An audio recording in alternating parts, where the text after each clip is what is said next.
I'd like to call the March 5, 2013 meeting of the Buncombe County Board of Commissioners to order, and we will start with Pledge of Allegiance. Please join me. I pledge allegiance to the flag of the United States of America and to the republic for which it stands, one nation, under God, indivisible, with liberty and justice for all. Thank you, and if you'll join me in prayer. God, thank you for this opportunity to represent the wonderful people of Buncombe County as county commissioners. Help this board to meet discouragement with hope, impatience with calm and reason, anger with appreciation and optimism, feelings of futility with purpose and direction, and show an ability and energy to show respect to every resident who asks for our help, even if they disagree with our decisions. We know we don't have all the answers or even all the questions to what is good for our county. Give us the wisdom to hear others, insight to understand everyone's needs, thoughtfulness to consider the best course to chart and travel for our county. We need your hand on our discussions to make the proper choices. We're blessed to be in a position to lead this community as all of us on this board and in this room try to do the right thing and improve our community. Give us humility and humbleness in working as commissioners, and thank you for all the goodness, joy, and opportunity that each one of us possess. Amen. In accordance with the Code of Ethics adopted by the board, it's the duty of every commissioner to avoid both conflicts of interest and appearances of conflict.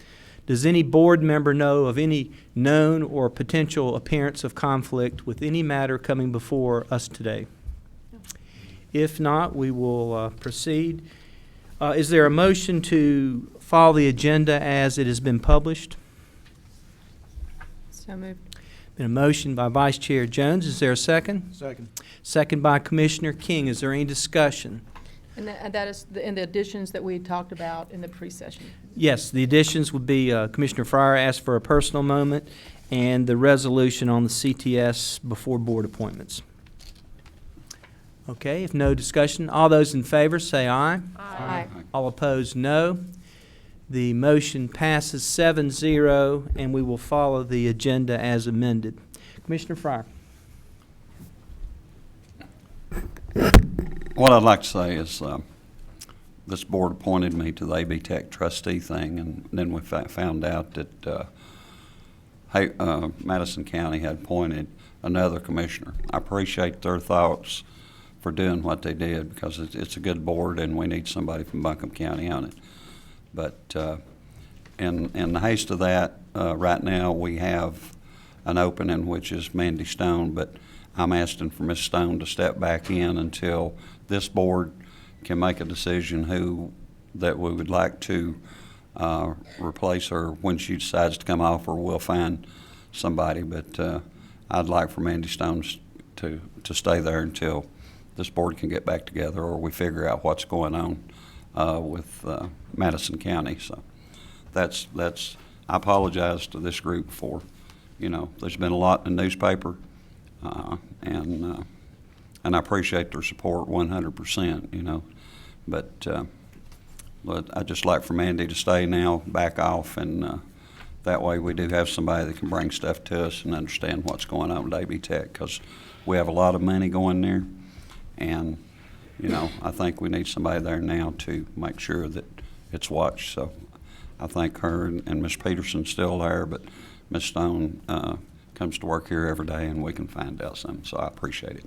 Okay, and I think there was a conditional resignation on appointment. Is that? Mr. Chairman and Commissioner Fryer, and for the board, just so that everybody understands, when a person voluntarily resigns from any board, that person would generally be considered to continue to serve on that board until a replacement is found, certified, and sworn in. So at this point, Ms. Stone is still on the AP Tech board. Okay, thank you. Thank you, Commissioner. Next, we're going to have public comment. The time limit for any comment to our commission is 3 minutes. If your time expires, you may leave any questions along with your name, address, phone number, and email with the county manager. Board members are not expected to comment on matters during public comment. This is our chance to hear from you. Comments should be limited to subjects that are within the jurisdiction of this commission or pertain to matters upon which we may act. Any individual speaking during public comment shall address the entire board. Any polling or voting by or request to vote by board members is inappropriate. Persons addressing the commission are expected to observe the decorum of the chamber and to be respectful of everyone in the room.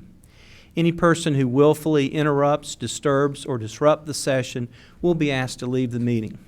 And the commission deserves the right to deny public address on any subject previously presented to the commission. We have, during pre-meeting, elected to take public comment after the presentation by the Asheville City School Board, and we would ask that any comments about the Asheville Middle School or Isaac Dixon or anything concerning the Asheville City Schools be made at that point, so we won't, so we can have it after we all hear the presentation, have more information about what's going on.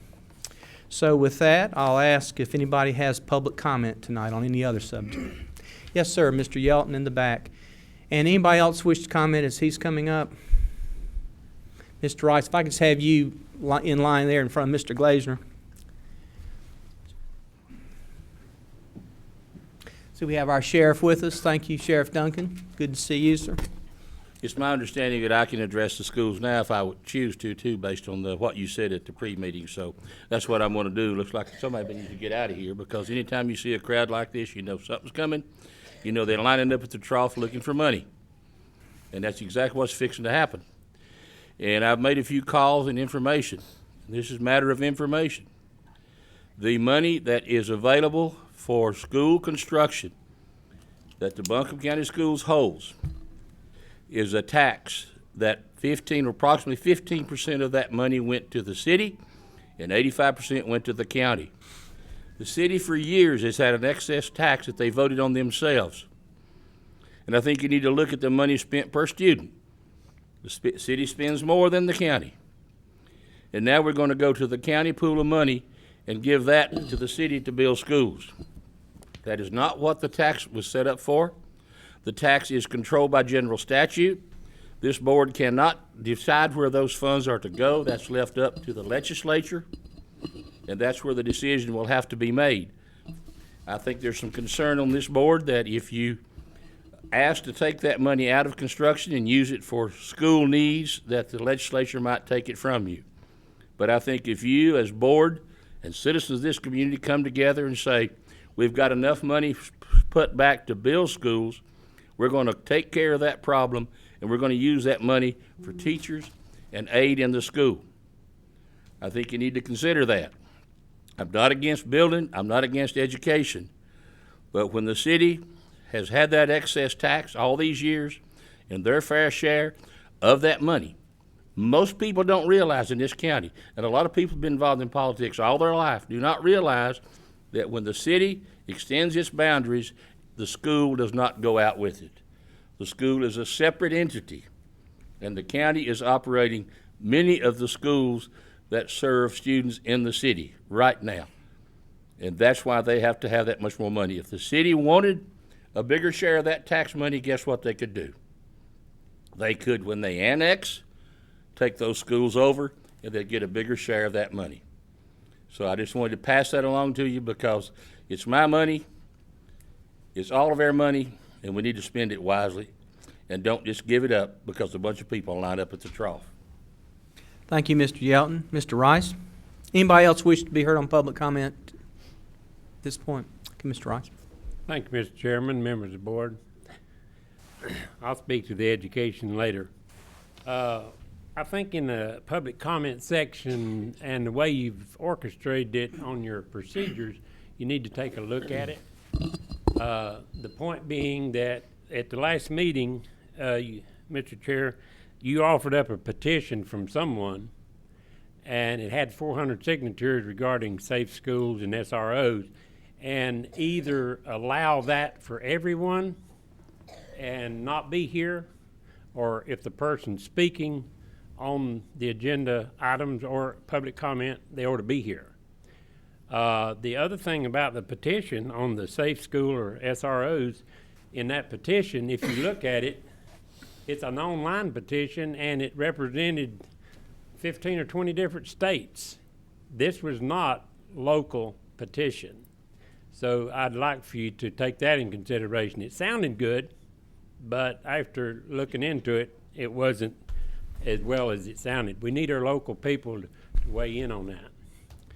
The issue on SROs, I have sent you some information, as well as all the superintendents across the state of North Carolina. They all got the same thing.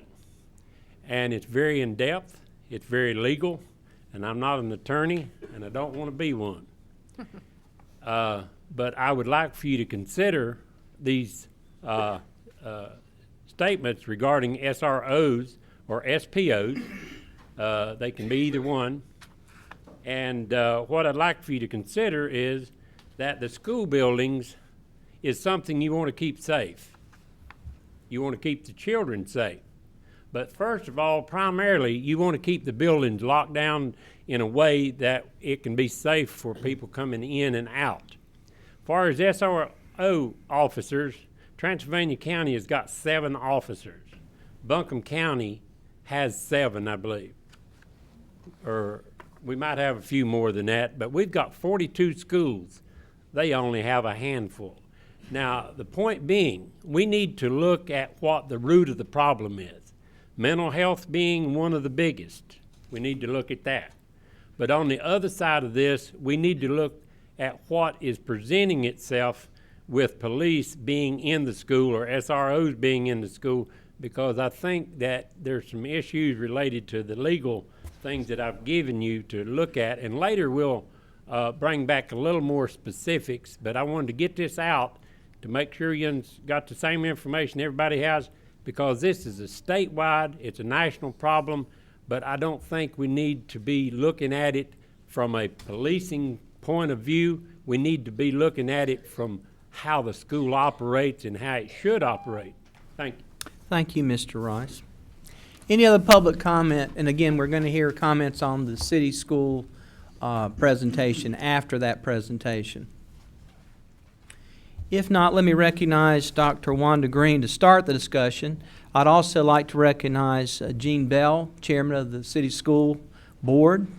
We have Al Whiteside, board member here. We have former board member John Ledgerton here, Superintendent Alan Johnson, Isaac Dixon Principal Brad Johnson, and Asheville Middle School Principal Cynthia Sellinger. Thank you all for attending and giving us information. Dr. Green. Mr. Chairman and Commissioners, this is a new experience. This is the first time I've stood here. On March the 20th of 2012, the Board of Commissioners approved 2 things, a reimbursement resolution and approved us applying to the state to get $2 million of city school money to start a study in city schools on what we needed to be doing with Isaac Dixon Elementary and Asheville Middle School. They were to develop a plan and come back to you and give you a report on what needs to be done. And that included the ability to hire an architect and do some planning. So tonight, they are back to report their findings. I also want to point out to you and reemphasize a couple of things that the chairman said. This is not an item that you can vote on tonight. It's under county manager's report, so it's not something you can vote on tonight. And we're just trying to bring you back as much information as you can, not just with this report, but with several others, so you'll be prepared in May and June to make some decisions. I mean, we heard from nonprofits the other night. So there's a lot of ask, and we need to be able to get all those together so you can take a look in May and June. But they are back tonight and have, I think, a pretty comprehensive report for us. So I'd recognize Chairman Gene Bell. Thank you, Chairman Bell, for coming to see us. Appreciate your public service of the highest degree. Appreciate it. Chairman Gant, County Commissioners.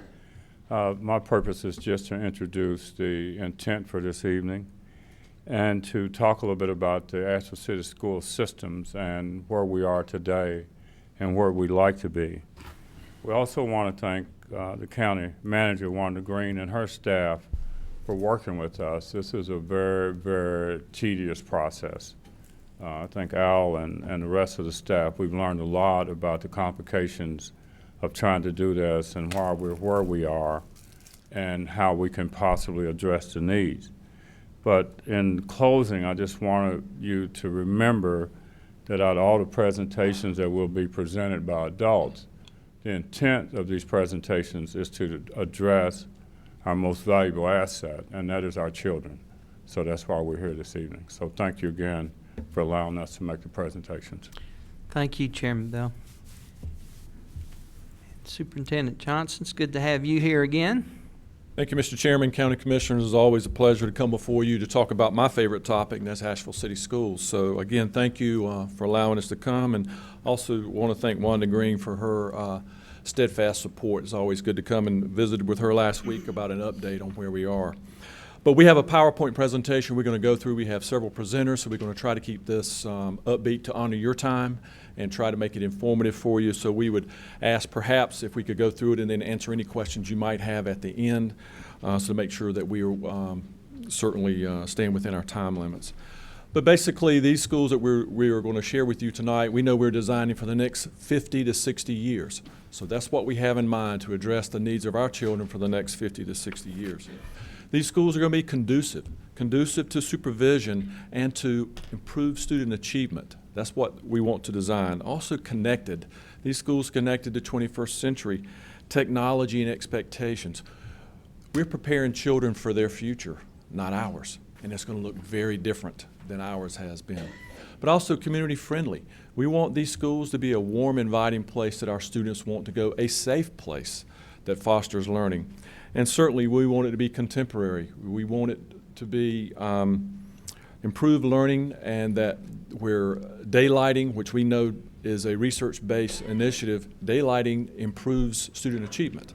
So that's, you're going to hear a lot about daylighting in our schools and how it's being energy efficient. But instead of me talking about it, we want to share some videos with you to share a little bit about our vision.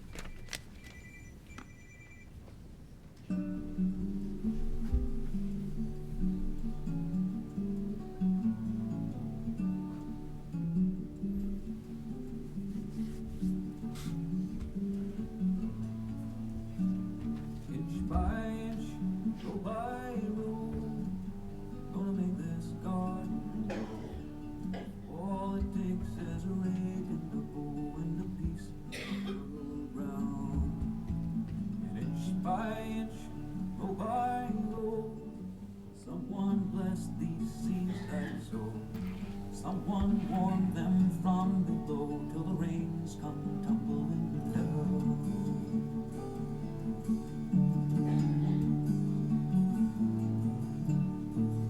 Pulling weeds, picking stones, man is made of dreams and bones. Feel the need to grow my own, 'cause the time is close at hand. Grain for grain, sun and rain, find my way in nature's chain. Tune my body and my brain to the music from the land.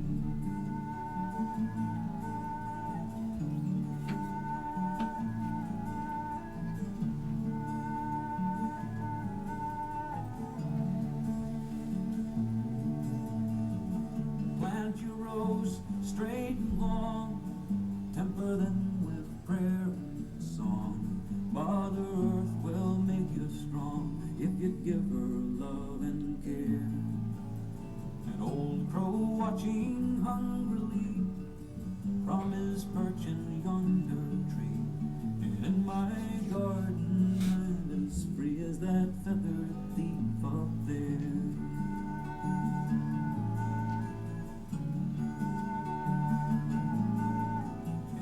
By inch, row by row, gonna make this garden grow.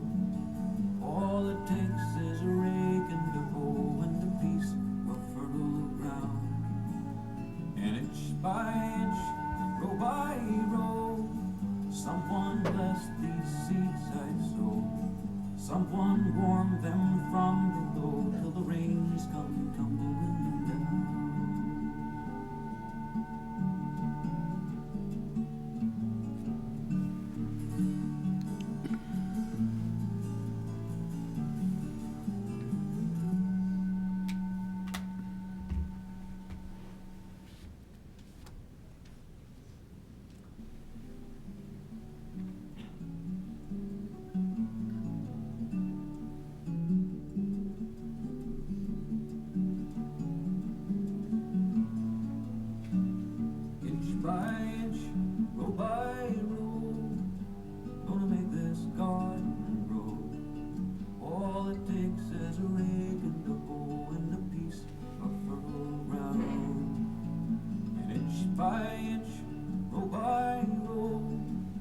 Someone bless these seeds I sow. Someone warn them from below till the rains come tumbling down.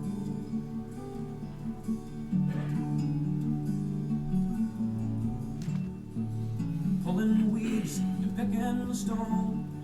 Man is made of dreams and bones. Feel the need to grow my own, 'cause the time is close at hand. Grain for grain, sun and rain, find my way in nature's chain. To my body and my brain, to the music from the land.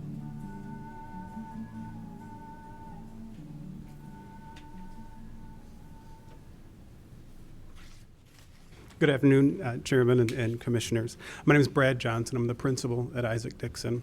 And hopefully you noticed from the video that there are a number of opportunities for students to be engaged in their learning at the new school site. All students benefit from experiences connected to their learning. However, students in poverty are especially in need of these experiences to reinforce learning.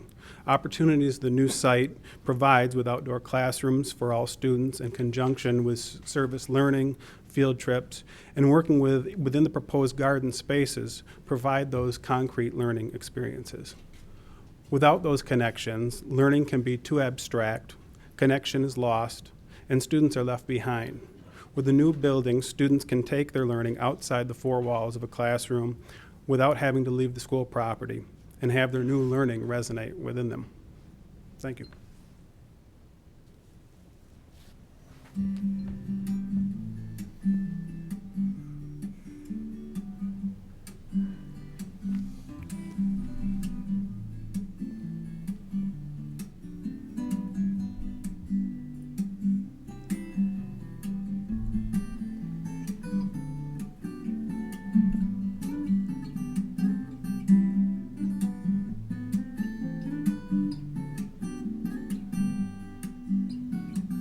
I wanna be where the talk of the town is about last night when the sun went down. Yeah, and the trees all dance and the warm wind blows in the same old sound. And the water below gives a gift to the sky, and the clouds give back every time they cry. Make the grass grow green beneath my toes, and if the sun goes out, I'll paint a picture all about the colors I've been dreaming of. The hours just don't seem enough to put it all together. Maybe it's as strange as it seems.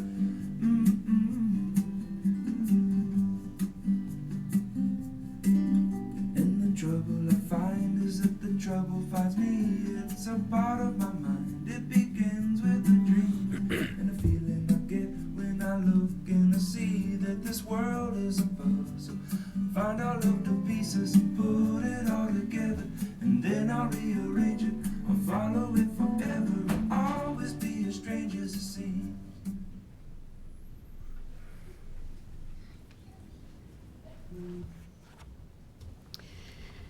Good afternoon, Commissioners. I'm Cynthia Sellinger, the principal of Asheville Middle School. Asheville Middle School affects every student in Asheville City Schools. Every student, every elementary child comes to Asheville Middle School. The new Asheville Middle School has been designed to enhance learning and increase achievement, to ready our students for 21st century work and learning environments. It is appropriate that we note that Asheville Middle School is located in the heart of downtown Asheville, a diverse and an art-rich community. What a benefit this new school is going to be for our students, our staff, our parents, and the Asheville community at large. We will have an auditorium that will seat 600, flexible classrooms that will serve a variety of learning needs, and a community park out front that will also serve the Asheville community at large.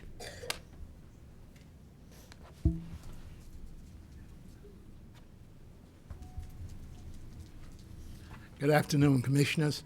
I'm Al Whitesides, Vice Chair of the School Board. And my job is to talk to you a little today about the history of our school system. Because, you know, I'm from the old school, folks, And it's always good to look back and see where we've come from, and that helps guide us to where we need to go. Isaac Dixon, as you see on the screen, was one of the original board members for Asheville City Schools. He was one of the ones who helped construct the school system that we have today over 125 years ago in 1887, and he was an African American.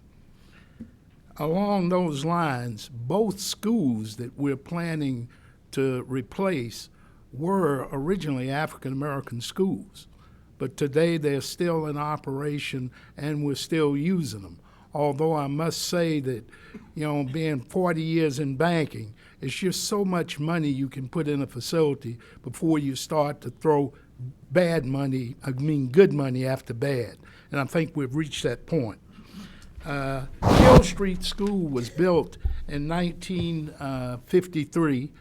Later, Asheville Middle School was built to replace Stevens Lee High School, and it was opened in 1965. After the consolidation of Lee Edwards and South French Broad High, at that time it became a 9th grade school. Later it became a junior high school, and now it's a middle school. In other words, we've stretched that rubber band as far as we can stretch it. It's taken its toll. Let's talk some about the daily membership used of the allotments from 2006 to 2013. And you can see that our system has had a steady growth during that time. And the next slide will show you that we're even ahead of the projections for 2021, where we will exceed that where the state is saying we'll be at that time. And when you look at the growth of Isaac Dixon, it even talks about that, how that school has grown. But all I would say as I sit down is this. A lot has been said about the schools, where we need them or not. But one thing's for sure, if we're going to continue to have one of the top-rate school systems in the state, we've got to continue that with our facilities. Thank you. Thank you, Mr. Whiteside. I want to talk to you just briefly about Isaac Dixon Elementary. Right now, we currently house 471 students, which is the largest elementary school within Asheville City Schools. We're comprised of 40% free and reduced lunch students, 15% of which come from public housing. As you'd heard, the building was built in 1953, originally as a junior high school for teenage students, and now is currently used as an elementary school. As such, the building was constructed with bigger bodies and teenager size in mind.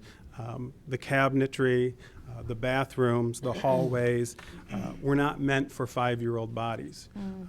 In particular, the hallways are if anyone has been to the school, the hallways are particularly long, and it can take up to 10 minutes for our kindergarten students to go to the cafeteria. We are at capacity with teachers and students. Our teachers use spaces like storage closets, hallways, any place that's available to deliver instruction. Our school suffers from numerous maladies, including ill-fitting doors, 60-year-old single-pane windows, broken plumbing, leaky roofs, and an issue with moisture. With a new building, not only would teachers and students have room necessary to learn and to teach, but there would also be dedicated space for our after-school program, which services about 200 students a day. I believe that there's a great need for this school to be approved, and I hope that you too will see that need by approving funding for our school. Thank you. Thank you, Mr. Johnson. As you can see about Asheville Middle School, the trend over the last 3 years has shown growth in our population, and this should remain the norm in our school as our district and our city continues to grow. Our demographics are very diverse, and along with diversity comes varying needs and programming requirements. Asheville Middle School's programming is very unique. We provide a program that is not offered in all North Carolina middle schools. It's called AVID, Advancement Via Individual Determination. This is an internationally known program for first-generation college-bound students offered to all 6th, 7th, and 8th graders during their exploratory time every day. Each grade level averages approximately 40 students, making 2 classrooms a necessity. This program grew so much last year, we had to add another avid teacher and another classroom. 49% of students at Asheville Middle School are identified as academically, intellectually gifted. This is compared to the district average of 24%. And this is a large number because we must remember that all elementary students feed into Asheville Middle School. Extra classroom space to meet with these students is a need. Our 2 AIG teachers meet with students in 6th, 7th, and 8th grades every day. Meeting space is required for them. Our exceptional children's population is 18%. The requirements of this program vary to meet the needs of individual children according to their individual education plan. Classroom space is not an option to serve these students in appropriate ways as defined by the state of North Carolina. Asheville Middle School offers every career technical education class that the state has to offer for middle school. We also offer an advanced Spanish class for 8th grade students. Again, space is needed. Our band program has grown to 290 students for 6th, 7th, and 8th graders, and separate practice space is a must. The middle school PE and health program requirements have become more rigorous just in the last year, with the new state mandate for the CPR requirement to be met in 8th grade, along with reproductive safety being taught at the middle school level. This requires space. Presently, we have all of these classrooms to meet the needs that I have described. We are not asking for any additional space. Middle school programming is very different from elementary or intermediate programming.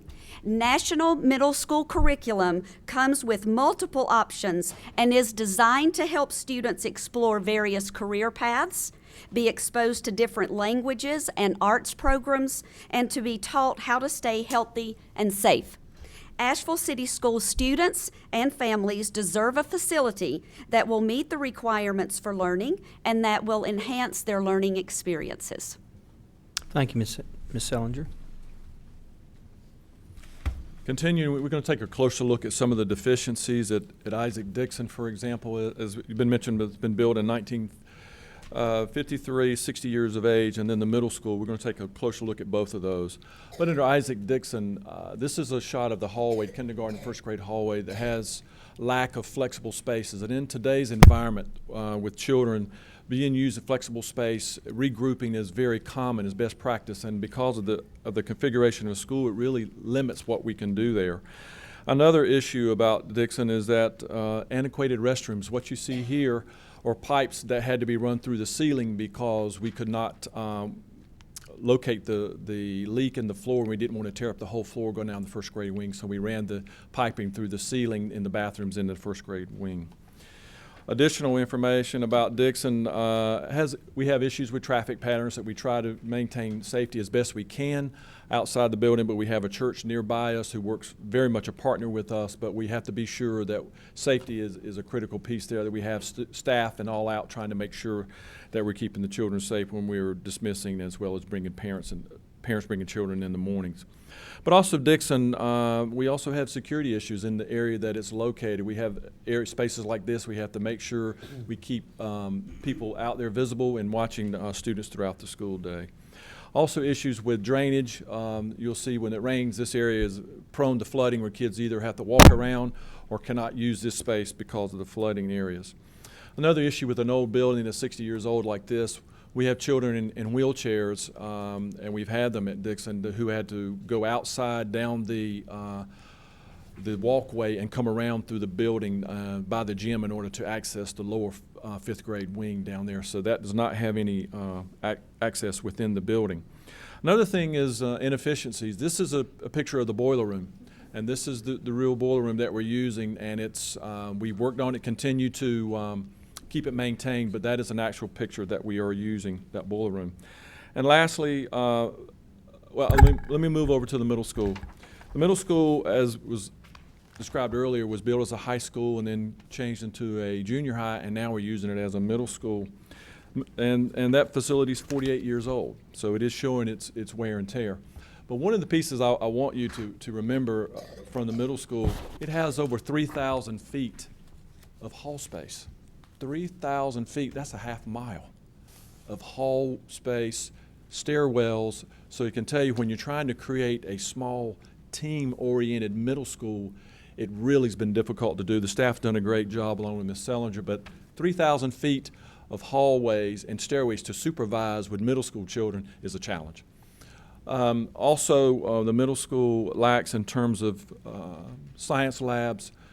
We have some portable plastic science sinks that we're using, I think that have been there for about 15 years that we're continuing to use. Also, continuing on about the middle school, the 6th and 7th grade classrooms, there's a portion of that building that is in the interior that do not have windows at all. So if you're teaching in that space, and many of our teachers who are here tonight have done that, you rely heavily on the HVAC system. And it was working well, you're okay, but when it's not working well, you can imagine spaces that do not have any exterior windows that are can be quite troublesome. Also, an area as far as, I mentioned the stairwells, but the bathrooms, we have issues with bathrooms that we continue to maintain them and try to keep them up to par. But in an old facility, we're finding that we're continuing to spend good money after that. And then now we want to focus on our architects. They're going to do a brief presentation of Dixon and the middle school.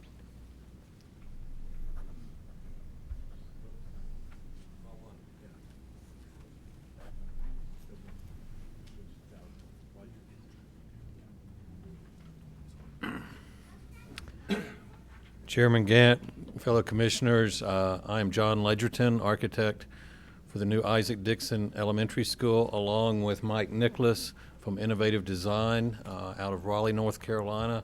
Our firm is located here in Asheville with 7 employees, and Innovative Design is out of Raleigh with 12 employees. What I want to do is just emphasize a few more things in addition to what you may have seen in the video we had for the new school. Obviously, this is a view of the entrance. Let me see if I can get this to advance.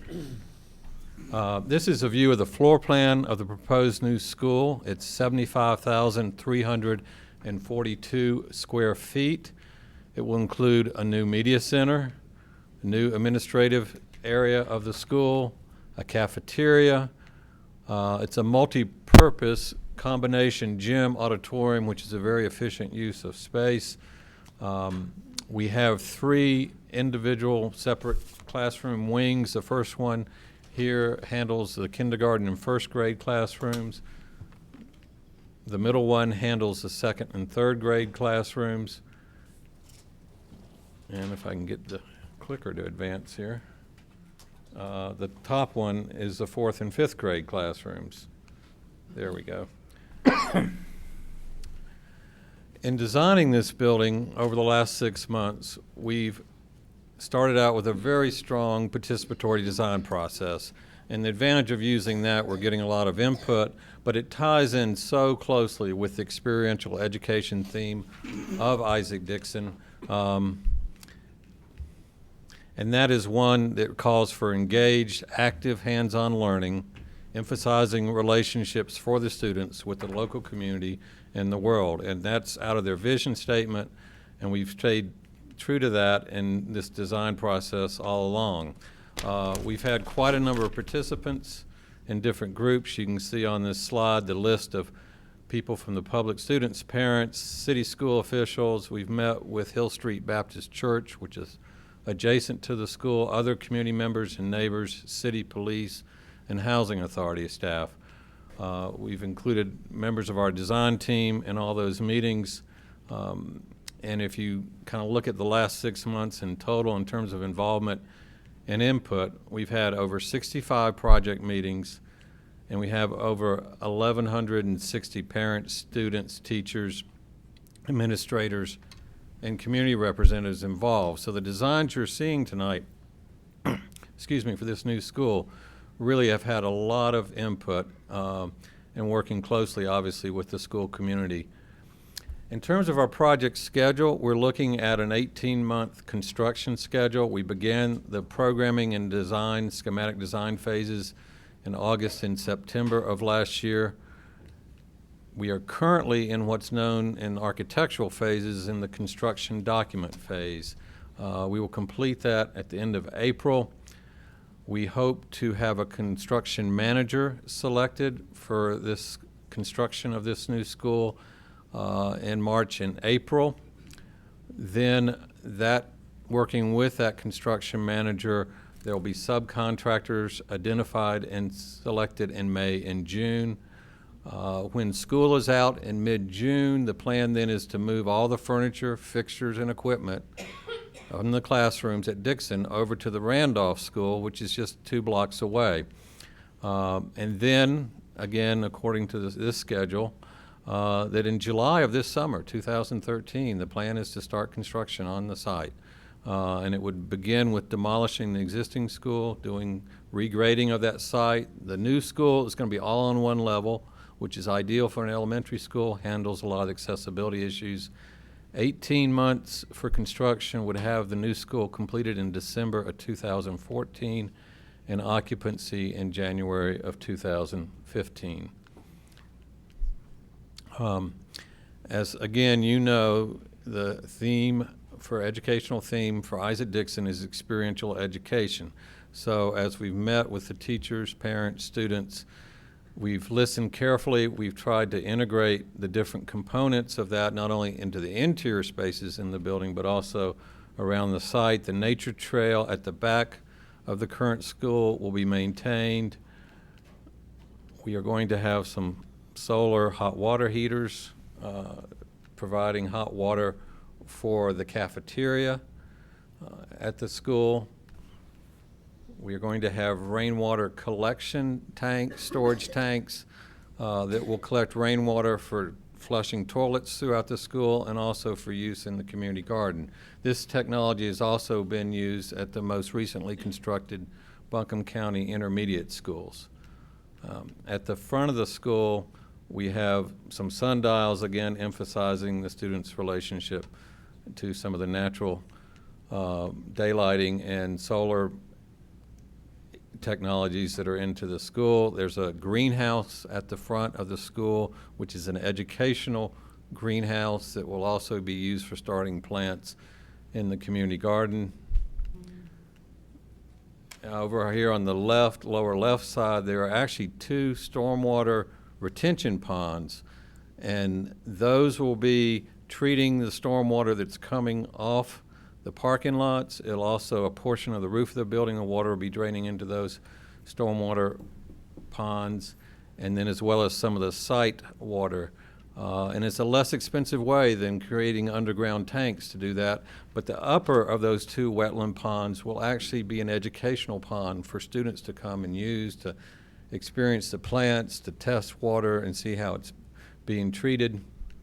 So that will again be part of the educational component of the school.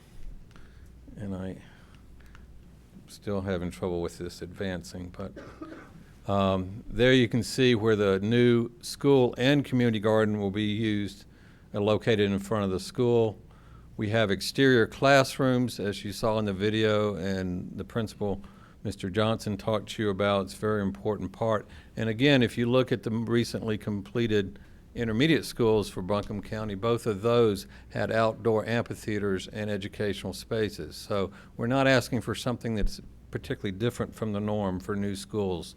Then the final component on this site is we're going to have geothermal wells that will be under the soccer field that will provide the heating and the cooling for the new school, which is a very efficient, cost-effective system. That technology has been used at area colleges for quite a number of years. We're doing a project with the Housing Authority now that's having geothermal wells, but Warren Wilson, UNCA, Mars Hill College have all done projects in this area recently and found that technology to be very cost-effective. And again, as mentioned earlier, the importance of daylighting in the school. We're integrating that into the gym. You can see a photo there. Into the cafeteria, into the media center. There'll be daylighting in the media center. And then all 3 of the classroom wings, every single classroom will have extensive daylighting.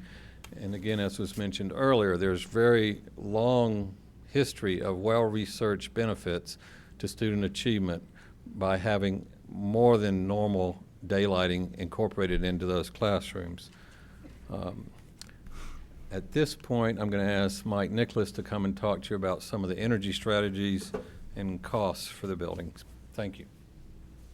Thank you, John. One of the biggest challenges that every school system has across the country, not just here, is how to keep your operational costs down. And what we've done from an energy perspective is to look at what's out there right now, what's the average consumption of schools from an energy perspective, look what was out there from a national standard, what was being done, if I can get it to work, on a regional basis, as well as your existing school, which performs pretty well. Then we looked at tried to package up a group of technologies that could drive that down, and that was based on a goal of trying to reach around 35,000 BTUs per square foot per year. And by setting that objective, we figured that we would be able to achieve a very cost-effective strategy of the technologies that are in there, and you'll see what that means. Then we've approached a strategy of engaging then a solar developer that would then push that energy consumption down to a level where not only are we offsetting the energy consumption of the school, but it becomes a net positive cash flow for the school system itself. So this was an overall strategy. Along with the water savings and the energy savings, as well as the indoor environmental quality issues, we're in a situation where I think that from a LEED rating system, that we will be the first net zero school in the state that will also have a platinum, the highest rating environmental rating. But as you'll see, it's from a cost-effective standpoint, it's pretty good. And I think it'll be that shining example for the whole community, not just of this particular school system. If you look at the components that are driving this, one of those is certainly the solar system that we hope to engage the solar developer in doing.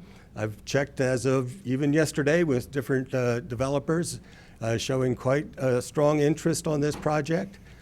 We think that over the next 30 years, not only will we get those energy savings, but we'll be looking at a profit where the county and the school system will have to put no money down, and through the developer be able to own and operate and finance, then transfer that ownership to a point where then you will reap out of that about $2.8 million in financial benefit over the 30-year period with no money down on this.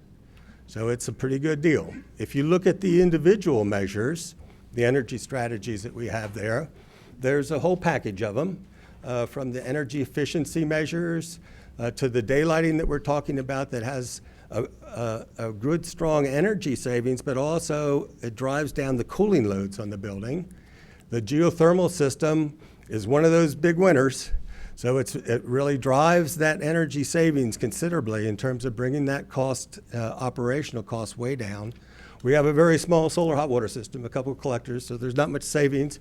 But of those items that you see, combined with the solar developer package, you'll end up with a strategy that over the, if I can get there, if you look at those cumulatively over that period of time, and what they do from a dollar savings for that, the package itself will end up with about $6.5 million in energy savings, which would represent over $200,000 a year average savings over that period of time.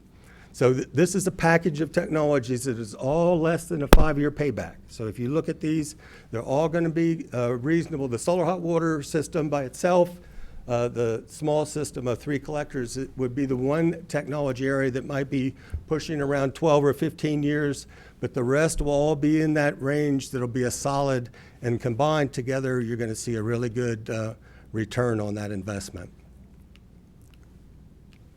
So now that all makes sense, all good energy savings, but of course, if we can't get this thing in budget and get a reasonable price on this, it doesn't make sense, right?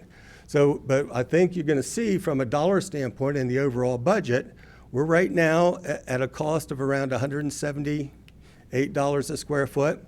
We're looking at around $20 a square foot for the site, and it's a very difficult site, so we'll have to be, we have a little more than the average there.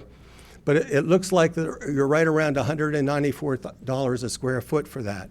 If you compare that to the latest study just out last month of what's happening in this region, you can see that you're still underneath that level. So you're still over $200 a square foot. It would be that average school, elementary school that's being built in this region, meaning the North Carolina, South Carolina, Virginia type region. So that's the average price of current construction right now. If you look at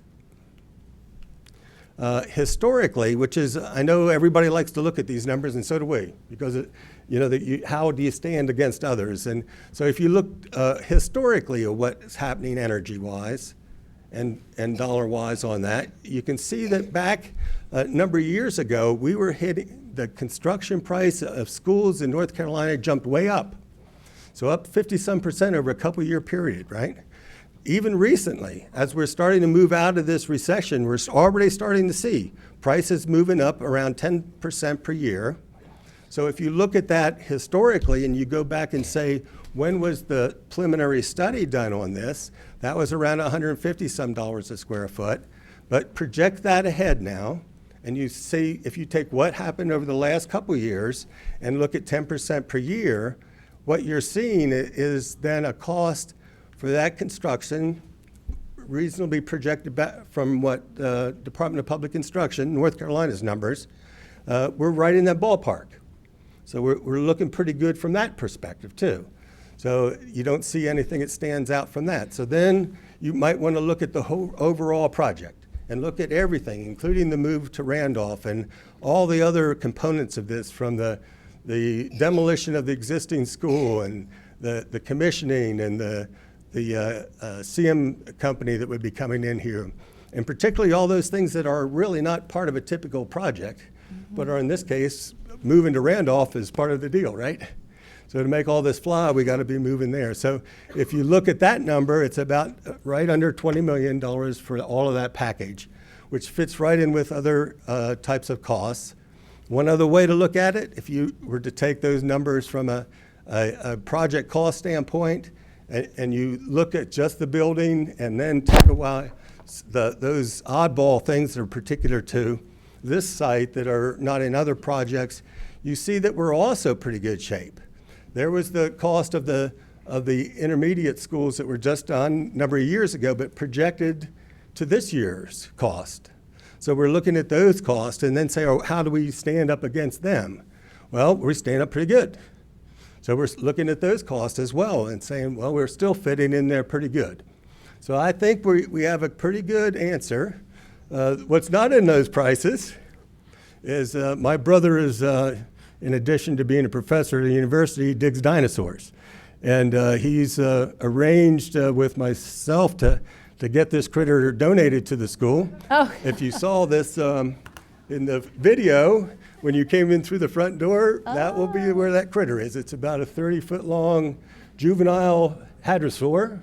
It'll be the real thing.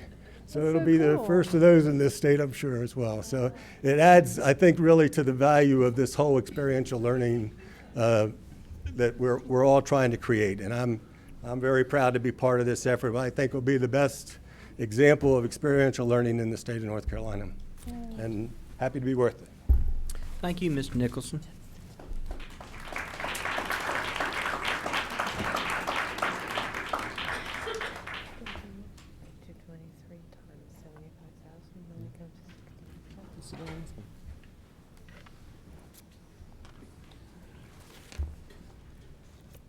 See if we can get the technology working. Chairman, Commissioners, thank you very much. I'm Chad Robertson with PBC&L Architecture here in Asheville. I think we have a slideshow there as well. Here we go. Building to engage and inspire students and transform our community. Building to engage and transform our community. I wanted to say that twice so that I could stress the importance of these projects. to the future of our community. Beginning the project with this mission statement has enabled us to communicate quickly with parents, staff, and our community exactly why we are doing these projects. In September of 2012, we began a series of programming and information gathering exercises, meeting with parents, staff, and most importantly, students. Information was gathered, and it encompassed a broad perspective ranging from we just need some more power so that we can plug our computer in, to we have to open the windows in the middle of the winter to control the heat. And one student even said to me, "Don't make the stairs so closed. I get scared when I go from class to class." We formulated this information into the building program, and the program has served as the basis as we organize the rest of this facility. As Mr. Whiteside pointed out, the existing school was constructed in 1963 as the French Broad School. In 1970, the South French Broad School was converted to the Asheville Middle School.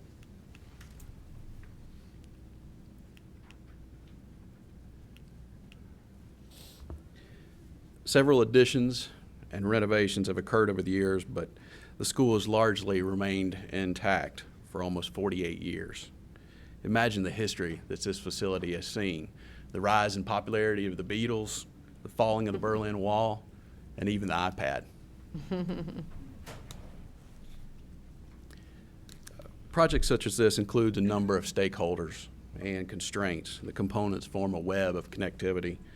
Each is pushing and pulling and driving the decisions, but in the end, these constraints guide the direction and ultimately the success of the project.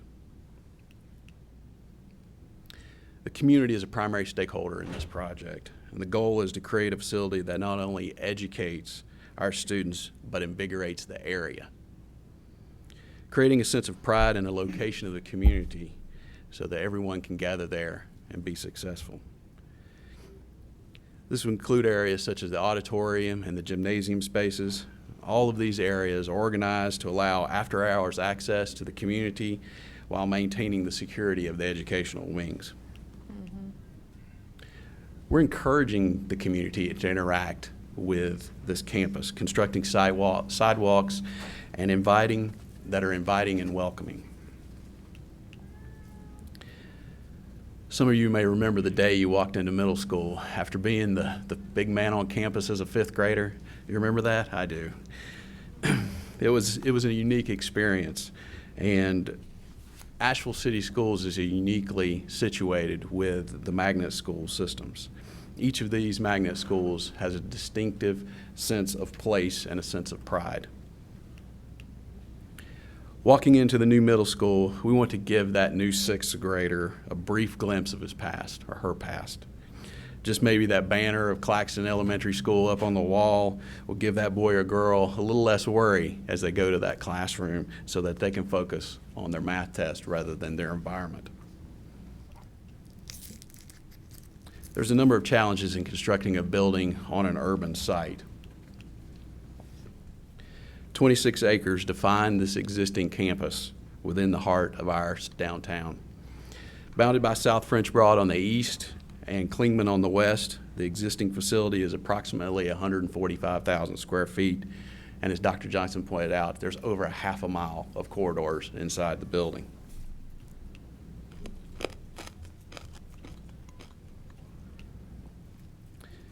We investigated over 20 different options of how to reuse this site. And they range from reusing portions of the building, half the building, to completely tearing down the existing facility and constructing a new one. And after carefully weighing all of those options, the conclusion was to construct a new facility. And factors that influenced that decision included the cost and the safety associated with a multi-phase project, and primarily the conditions of the existing facility would only provide us basically the structural frame to work with. The mechanically, electrically, and architecturally, the facility is way beyond its useful life.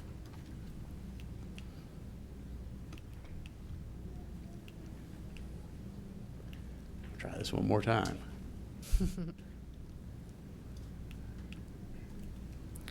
The new facility will be approximately 176,000 square feet, constructed on the southwest corner of the existing building.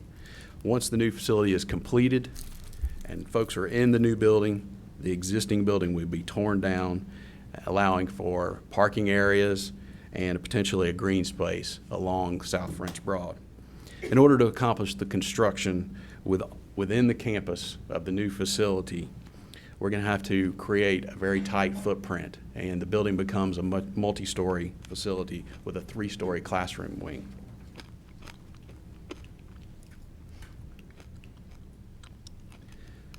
The building's organized around the media center. The media center really becomes the heart of the building, and also the administration area. The administration area really acts as the gatekeeper, giving us that security that we need right at the front door, while the media center gives us this transitional zone between the educational areas, the career and technical education spaces, the gym, as well as the auditorium. As I mentioned earlier, the gym and the auditorium are organized so that the building can be used after hours by the community. The lowest level of the facility contains the 8th graders. And as Ms. Sellinger pointed out to me, she said, I want those folks near me so I can keep an eye on them.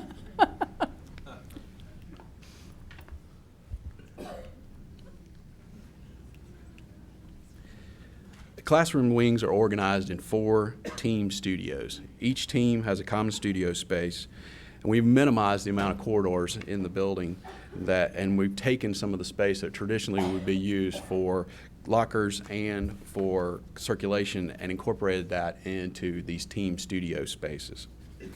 We're really trying to communicate the idea of the teacher as a facilitator rather than just a lecturer. This is a 3-dimensional view of those spaces, and it depicts how each one of those areas can create a small, intimate groups for closer learning where it's group-based or it's one-on-one with a teacher.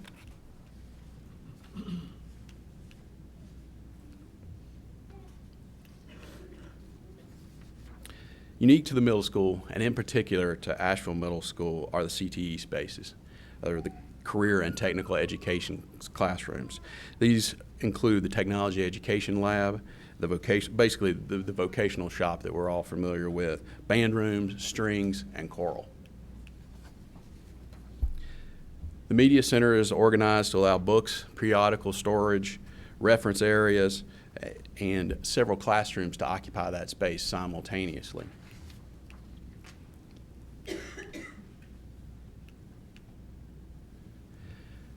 Physical activity is important to middle schoolers.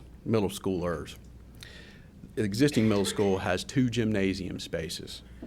In the new facility, we reduced that to 1 gymnasium that meets the middle school requirements with a regulation size basketball area and a multi-purpose space. Locker rooms currently in the existing facility are located underneath the gym, really creating a problem for security and safety.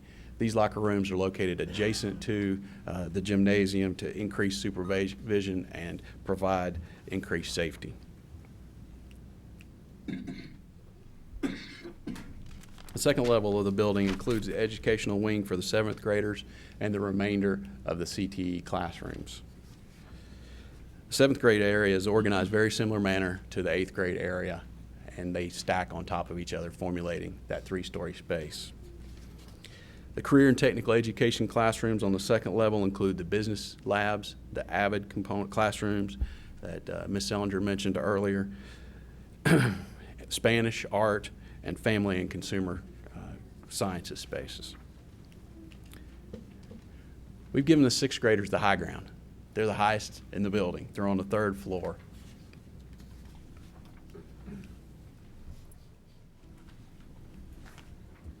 And their space is organized in the same fashion as the 7th and 8th graders below them.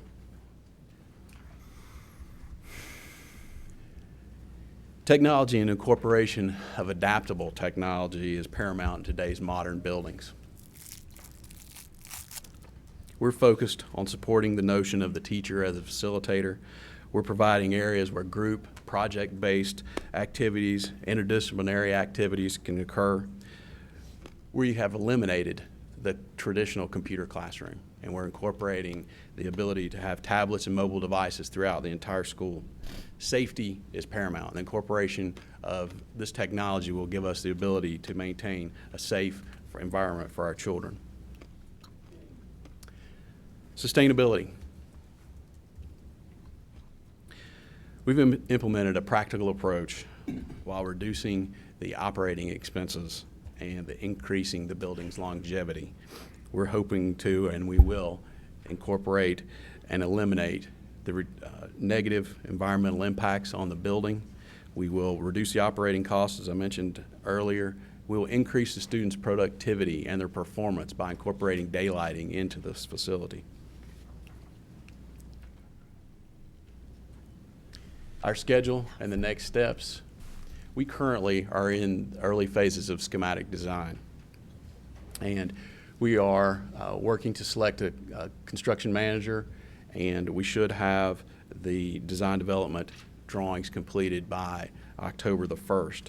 Construction documents would be completed the following year in September of 2014, with a notice to start construction in November of 2014.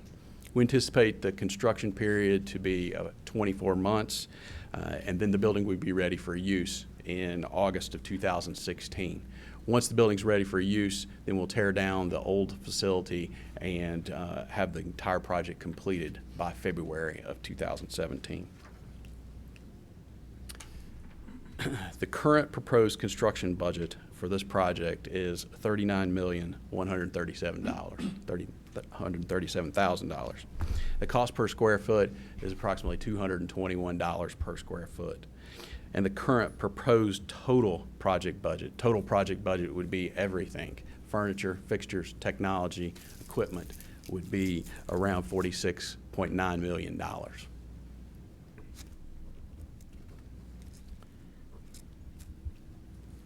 Thank you guys very much. Thank you.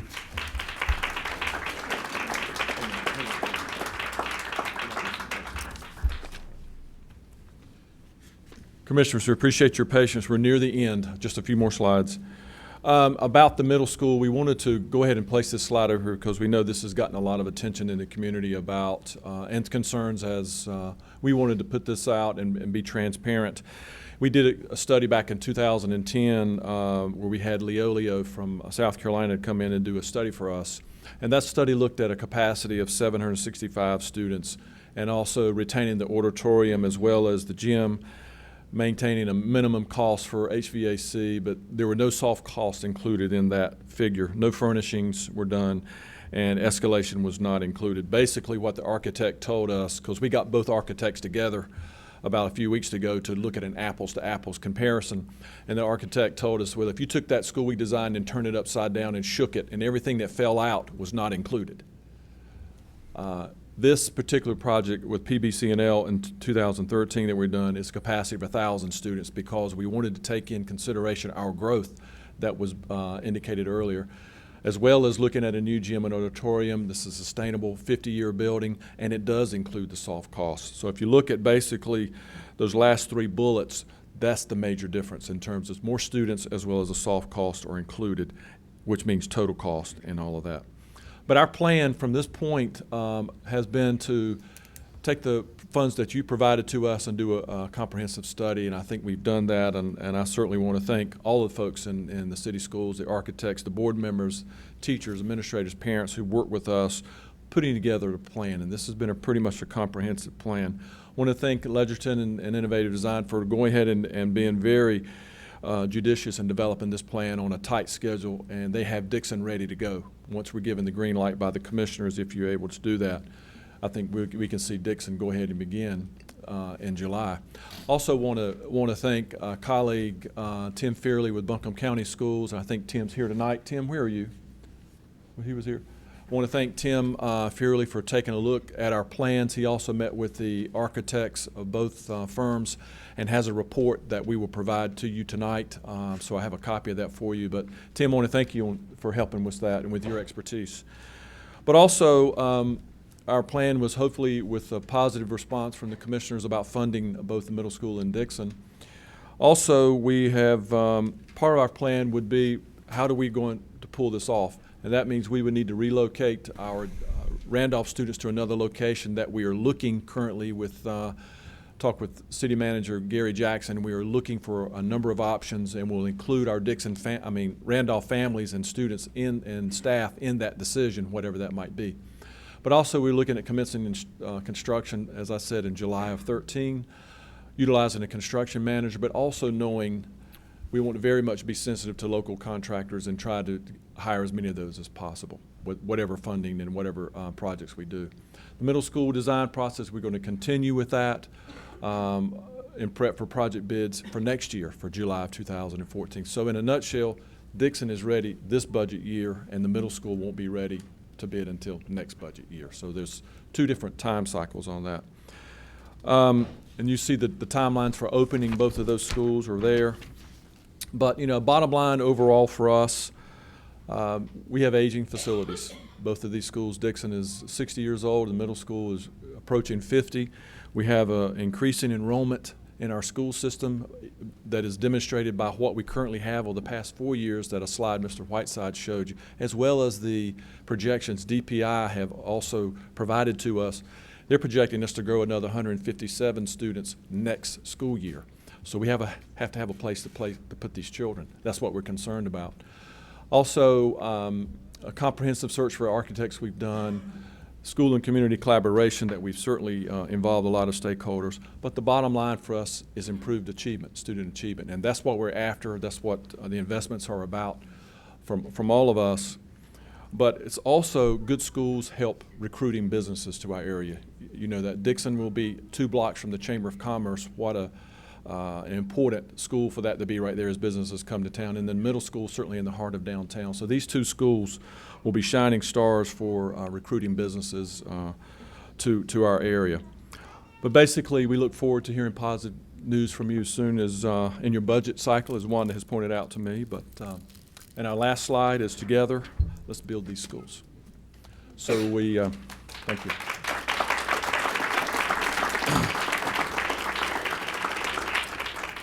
So we'll answer any questions that you might have, Mr. Chairman and Commissioners. Okay, well, let's do this. I think we actually have all members of your school board here. You have Jackie Hallam here. I forgot, Jackie, good to see you. We have Precious Falston here. Yep, right there. And then you have Miss Peggy Dahlman here. I think I saw her. Thank you, all of you. All their school board is here, and thank you for your interest and all the time you put in, as well as Vice Chair Whiteside and Chairman Bell. Okay, the way I'd like to proceed here is let's get questions first of all from the board, and then we'll take public comment, and then I'll give another period for any questions that arise from the public comment. So, any questions of the board at this point? Yeah, I've got a couple. One is that is a lot of information It to is. try to take in, and it's just amazing. Thank you. It's on. That's a lot of information to try to take in that period of time. Yes. The presentation was well done. I'll applaud everybody for that.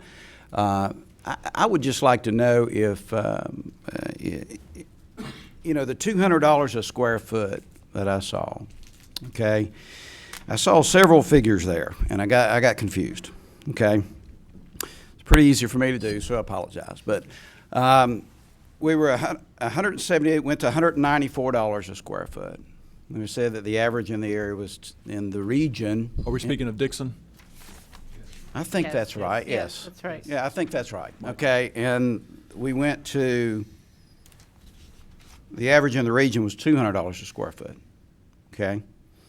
And then you showed a slide that showed an increase over the next few years of 10% a year, which I would kind of like for you to explain your math on the 10% a year, because I know that what's occurred in some areas is that actually the cost of construction has flatlined, went down, because there's more competitive, you know, most of the jobs that's lost over the last little bit has been in construction, and the bidding process has just got crazy competitive. And then it went up to, so I was kind of challenging the 10% a year number to get to the $235 a square foot I think you got to. So that was one question. And the other is that I think it was 75,000 square feet. And what is the current school? It's 75,000. Okay. So, Yeah, it's right at the same. so it's about the same? Yeah. And do we know the average size of the schools in the county? Pretty much, are In they the about the county, same? I think they're smaller, and Isaac Dixon's smaller right now. I don't know the average. So you're not average increasing the school size of the school? schools. No. It's right at the state average. So basically, you start with what the North Carolina public instruction sets out as guidelines for the school. And so you're looking at those numbers, and then you're trying to compare. And through all of these kind of sessions where we work with the staff and teachers, we tried to play with those numbers to see, well, do you really need this much square footage, or would you rather have this? And in the end of the day, it was right around the same average that the state had, right at 175 or 75,000 is right about that same average. Okay. Can you help me with the cost? $235 a square foot?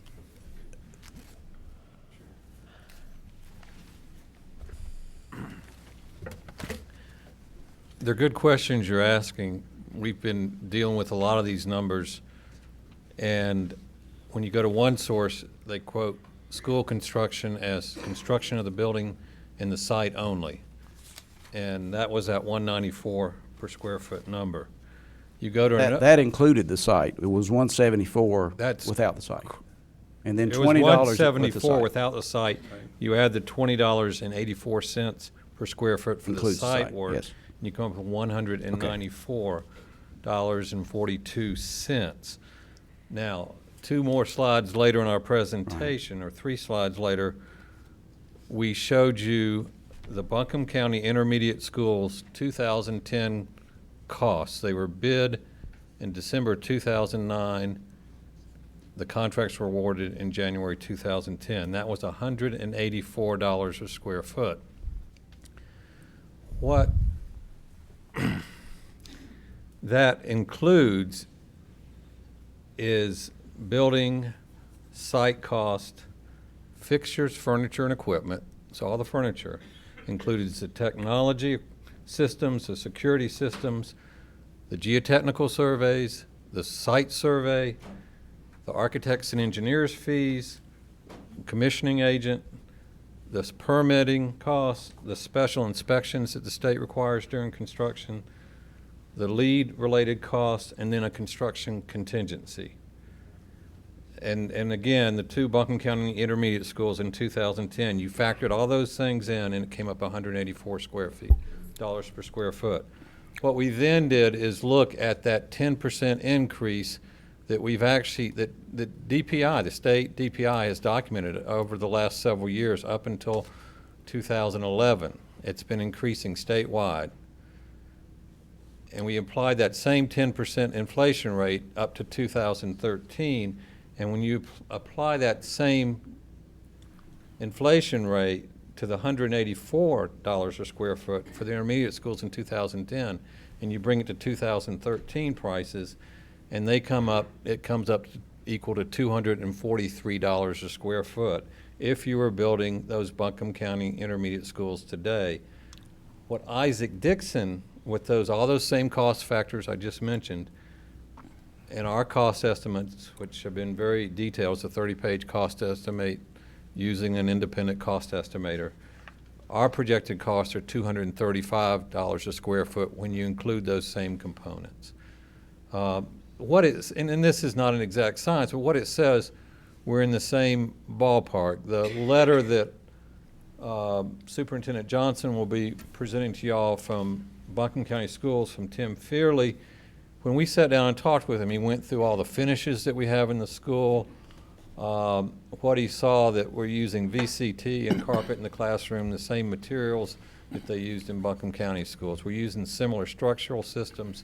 There's not a lot of fluff in actually the materials and structural systems within these schools. And that's why we're in the same ballpark as what the most recently built county schools are. I'm having a hard time, when I do $235 a square foot, I get to 17,625,000. And you don't get the full almost $20 million figure. No. And the reason is, and you'll get a handout of these slides, what, if you take the $19,990,000, almost $20 million figure, and you divide that by the square foot, you'll get a higher number. The difference, and again, we're just trying to compare apples and apples and all that. The full $19 million cost includes the move to Randolph, the storage of the furniture, fixtures, and equipment in Randolph for 2 years until Randolph can go back in there. It includes, I believe, the water line extension. It includes some of the costs that the Buncombe County schools didn't see. We have about $450,000 allocated in this budget, the full $20 million budget, for dealing with unsuitable soils, which are currently on the Isaac Dixon site. There was an old ravine there, and when they built the gym years ago, they put wood piles underneath it in order to build it. We can't put a new school on that material. It has to be all dug out and recompacted with good soil. And the Buncombe County schools didn't have those site problems, so we took that cost out. And the demo of the schools. And there's some environmental issues to deal with when you demolish that school. So we took those costs out. That ends up with the $17 million number. But when you factor all the costs, including the Randolph demolition, the cost I just mentioned, it gets up to $20 million. Does that help explain it? I think when you see the handout, it'll Okay, great. help a Thank lot. you. And we'd be glad to meet with any one of the county staff to explore, because it is confusing, believe me. We've spent a lot of time with these numbers and with Tim Fearley, and it's hard to figure out how to get it to apples, but that's what we were trying to do in our slides today. Great, thank you. On the LEED certified, how much more is that costing? You know, you're talking geothermal, you're talking all this stuff. I'm a pretty strong environmentalist, and I try to design schools that are energy efficient, environmentally sound. But I'm not one that is actually a big pusher of LEED. We do these things when we focus on a project. We look at the energy savings, we look at the water savings, and then we really do look at that environmental, that indoor air quality aspect of it, making sure it's a healthy place to be. And we then just kind of let the chips fall where they are. Because we know if we get that energy right and we do things, these strategies are a 5-year deal. You're going to get them all back. So they're good investments. The water savings is 90% of this water is going to be saved. All these are good savings. It's just at the end, I tell our design team, well, just do what we should be doing, make sure it makes sense, and then we'll add up the points at the end, and that's what we did. So we added up, and it's a platinum deal, but that wasn't, our goal going in wasn't to make it a platinum LEED. Our goal was to make it energy efficient, environmentally sound, and a healthy building. And then we know that if we do that right, it'll come out okay. Well, it seems like we went past the energy efficient and got into the platinum, and that gets into a whole lot more money. No, we went beyond that. What pushed that beyond that was the solar developer investment, which really is no money for the school system. So and that's a revenue producer then. Sooner or later. So immediately, you'll be in cash flow, because they're going to pay you a lease even during the first year.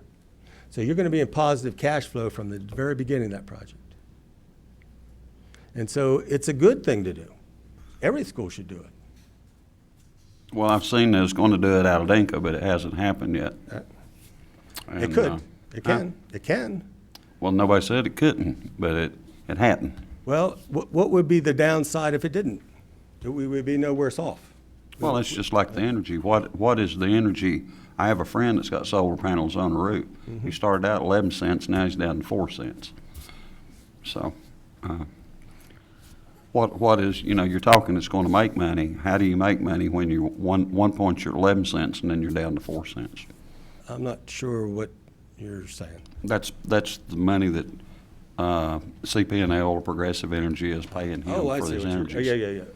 It's because the cost of photovoltaics, the main solar system here, is actually reducing that much. So the reason that the utility company has reduced that incentive is because the cost of the technology has dropped that much. So even at that lower amount, you're going to see people very interested in doing this investment. That technology has dropped that much. When you were saying that, I had it on my house as well. So it was a technology that was costing, on my house 4 years ago, I paid $10,000 per KW. That same system right now would be $3,600 a KW. 4 years later. That's how much it's dropped. So that's why Progress has also dropped their incentives. Makes sense? Okay, any other questions? Yes. Comments? Dixon is not cost-wise very much different than what the county spent on a intermediate school. What seems to be problematic is not Dixon so much as it is the middle school, the cost there. That's considerably more. That's more than twice what county built 2 intermediate schools for. And I understand there's an adjustment in here. That's one point. The other thing is that if you don't know, our funding basically comes from a Article 39. It's a sales tax, 1 cent sales tax. It's set aside to build, construct schools within the county, i.e. Asheville City and other municipal schools as well. That's allocated to the school's own per capita students. There's roughly 4,100 students in the city, 25,000 or so in the county. So that makes a very difficult funding situation for us in trying to balance that. It doesn't work. And of course, questions have come up was why has the city not set aside funding that your portion you get from this for future schools. And you know, we could talk about that all night. I think the bottom line, everyone would like to see a new school for the children. It's just what kind of building are we going to build? You know, another thing that has come up in these conversations has been consolidation of county and city schools. If they were consolidated, these schools would immediately rise to the top of the building requirements for county. So that is a factor. There's a lot of things that will have to go into making a decision. I think we're all committed to looking at this very closely, and we want to come up with a solution that works best for all county children, whether they're in the city, county, or whatever. I guess we're looking at a premium school here when we ask the county schools to basically work with budget schools. And so we've somehow got to look at this and balance this, and I'm not sure what the answer is. That's what we're going to, as a board, take the time between now and budget time to hopefully hammer out something that works. But those are very serious considerations that we've got to look at. We've got to make this palatable to both city residents who pay taxes and county residents who pay taxes. So I'd like for you to also be aware of where we are coming from on this and the problem we've got in trying to sell this idea that we should build a premium school here. I can address a few of those items. Some of those I think Dr. Johnson is going to have to address. One of the primary components associated with the middle school that is different from the intermediate schools that were recently constructed is the programming components.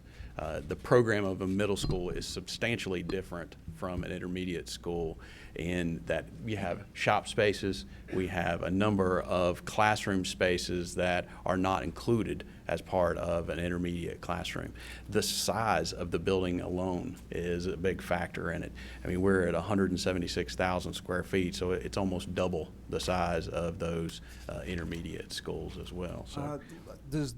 Is that size larger than the 2 intermediate schools that we built? Yes, and I'm going from memory. I think they were in the 80 105,000 square foot range. Tim may be able to correct me if I'm wrong. What's that? 105. So we're 1 3/4 times the size of that. When the SO schools were constructed, when the intermediate schools were constructed, we had a different energy code. Now these buildings are required to meet the energy code that we're currently using in North Carolina, which increases the cost of the facilities as well. So those are just a couple of items that have impacted the cost and not really an apples to apples comparison when you're comparing the middle school to the intermediate schools. Can you expound on the energy code a little bit to help to educate me a little bit about Yeah, that? the baseline energy code, the baseline building now is actually higher than it was when the intermediate schools were built. So the buildings are required by code to be more energy efficient than they were previously. And by energy efficient, you mean doors, windows, insulation? I mean, All of those components, mechanical systems, everything. So. Demolition of the old building. Yeah, so, and that's a good point. Dr. Johnson just pointed out that these numbers that we have presented to you include the demolition of the existing facilities as well as the environmental issues that we're having to deal with on the site. Also, particular to that urban condition are increased site costs. You know, our baseline building is basically the same as it is throughout the entire state, but our site cost a lot more to build on than it does in a typical flat eastern North Carolina site.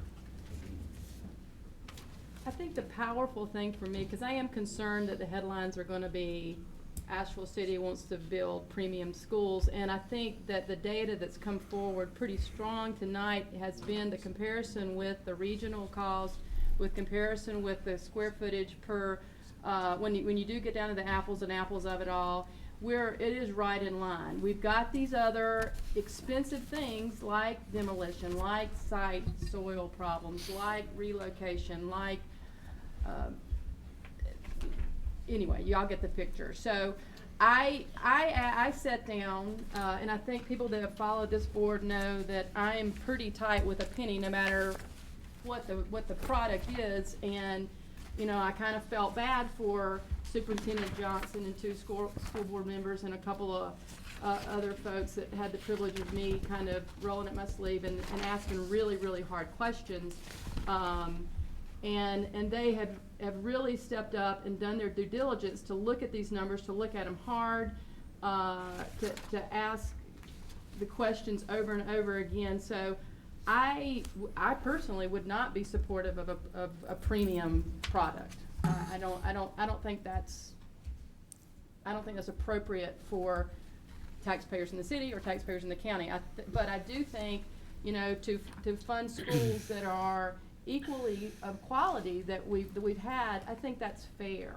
So I think when y'all read we just got this report that was passed around from Mr. Fearley, and I really appreciate him putting his brain to this too.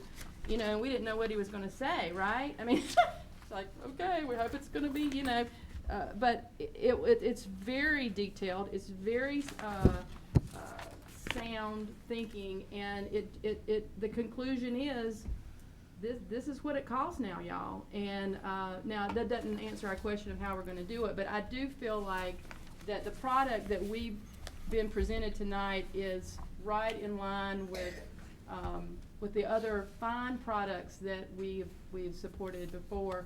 And I do think we are going up in a time of, I think our construction costs are starting to go up now, and you know, we better get that Dixon School done quick before it goes up even faster. So anyway, I just wanted to interject my opinion on that one. I know we're still taking questions, but I just felt like this is a really, really important thing to kind of clarify.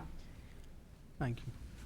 Any other, you know, I think it's fair after we hear public comment to have some more questions or comments at the end. Any other questions right now at this juncture? Thank you for the information. Okay, well, let's go ahead and do public comment. Any members of the public, and I think there'll be a lot. Why don't you raise your hand, and why don't we have about 3 of you on batter's box there, or superintendent. Okay, and if you'll give your name, and address where you live, and that'd be a good way to go. So let's go ahead and have one more.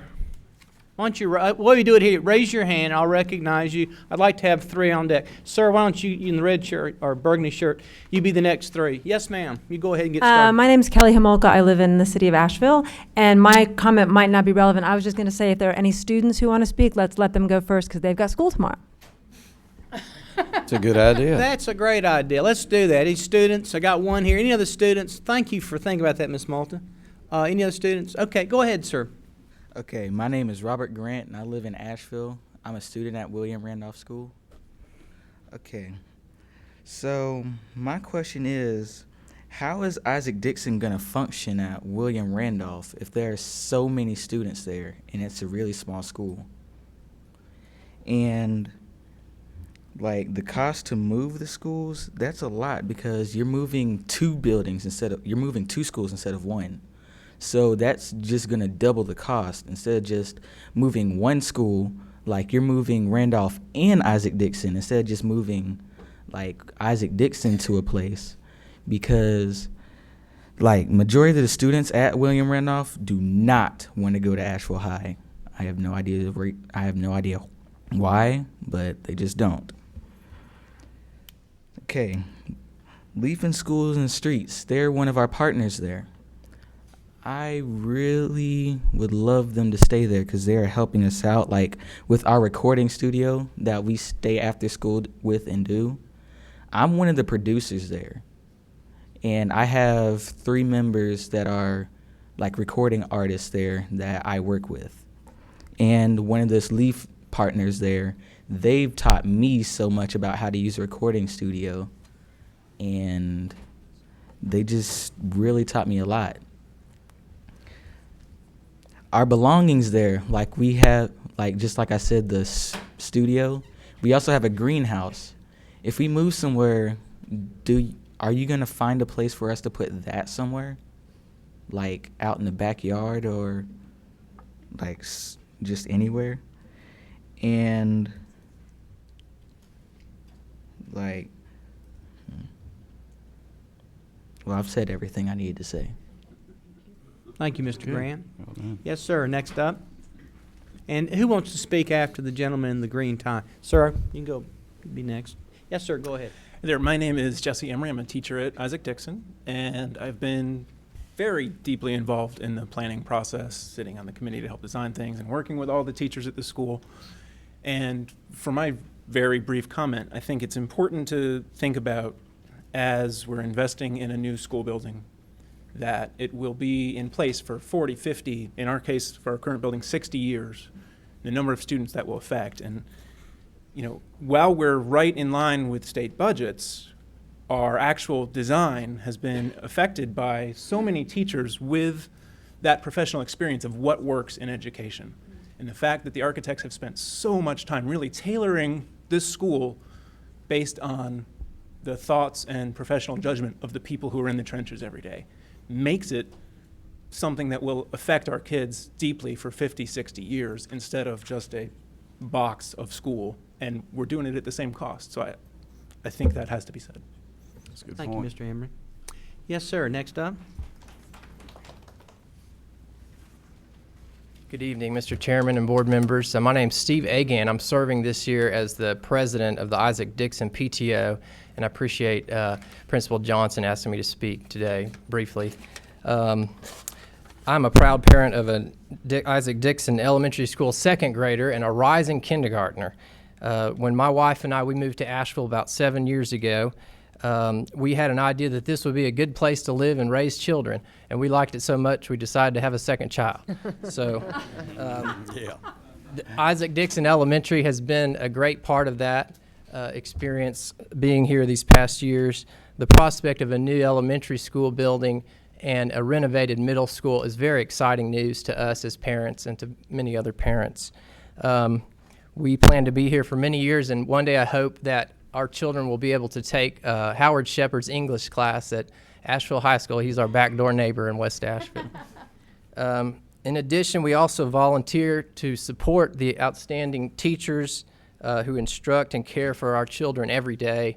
And I just want to say publicly, I love public school teachers and staff. That's right. There are many parents like me who are involved in the school, and that's one of the great things about Isaac Dixon, and the reason we chose it is because of the great parent involvement. We have invested ourselves in this school and this community, and we hope that you will invest in us. And I want to make one mention. The gentleman earlier said something derogatory about coming and asking a public body to spend tax dollars wisely. I take issue with that. I am a citizen of these United States, and I'm proud to be here, and your job is to provide for the general welfare. And if building new schools isn't doing that, I don't know what is.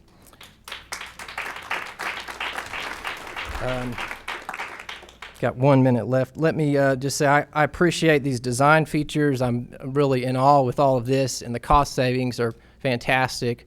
And it's going to save money in the long term, so I think it's a sound investment. With that, I would like to thank you, and I'd like to ask all of our Isaac Dixon community to just stand and show their support for this idea today. Thank you very much. Thank you, Steve. Yes, sir. Mr. Chairman and County Commissioners, my name is Steve Dykes. I live in Asheville, and I serve as president of the Board of Directors of the Asheville City Schools Foundation. I want to first thank you for considering these two construction projects that are before you. And second, thank you for welcoming and allowing public comment on this. We really appreciate you taking the time out of your schedule to do that. Let me give you a little perspective on how old these buildings are that we're talking about. Isaac Dixon was built before I was born, and the middle school was built shortly after I was born. And I will tell you that I have aged much better than these two buildings. Our school children deserve better than these buildings can offer. Both buildings have simply outlived their functionality and effectiveness as institutions of learning.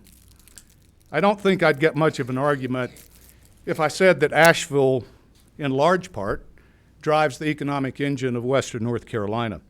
And our public schools help drive Asheville's and Buncombe counties' future by providing educational opportunity for all of those of school age. That's reflected in a workforce that industry is willing to put a bet down on, and the quality of candidates or job applicants who walk through local business owners' doors looking for a job. Research is clear that school environment is critical to learning. Despite the tireless efforts of teachers and administrators at Isaac Dixon and Asheville Middle School, the fact is that physical environment sometimes trumps dedication. These buildings are just worn out. If these two schools were located in Buncombe County, but outside of Asheville, they would need to be replaced. But they happen to be inside of Asheville, and, well, they need to be replaced. I know that you have a difficult challenge in managing revenues available to you, but I can think of no other investment that will return the kinds of dividends that these schools will if we fund them. I'm confident that somehow, some way, you'll find a way to do that. Thank you very much. Thank you, Mr. Dykes. Yes, ma'am. Hello, my name is Libby Kiles, and I am a fifth grade teacher at Isaac Dixon. I live in the city of Asheville. I also went to Asheville Junior High. I am a graduate of Asheville High School, and I taught in Lincoln County. And when the opportunity presented itself to come back to Isaac Dixon, I was ecstatic.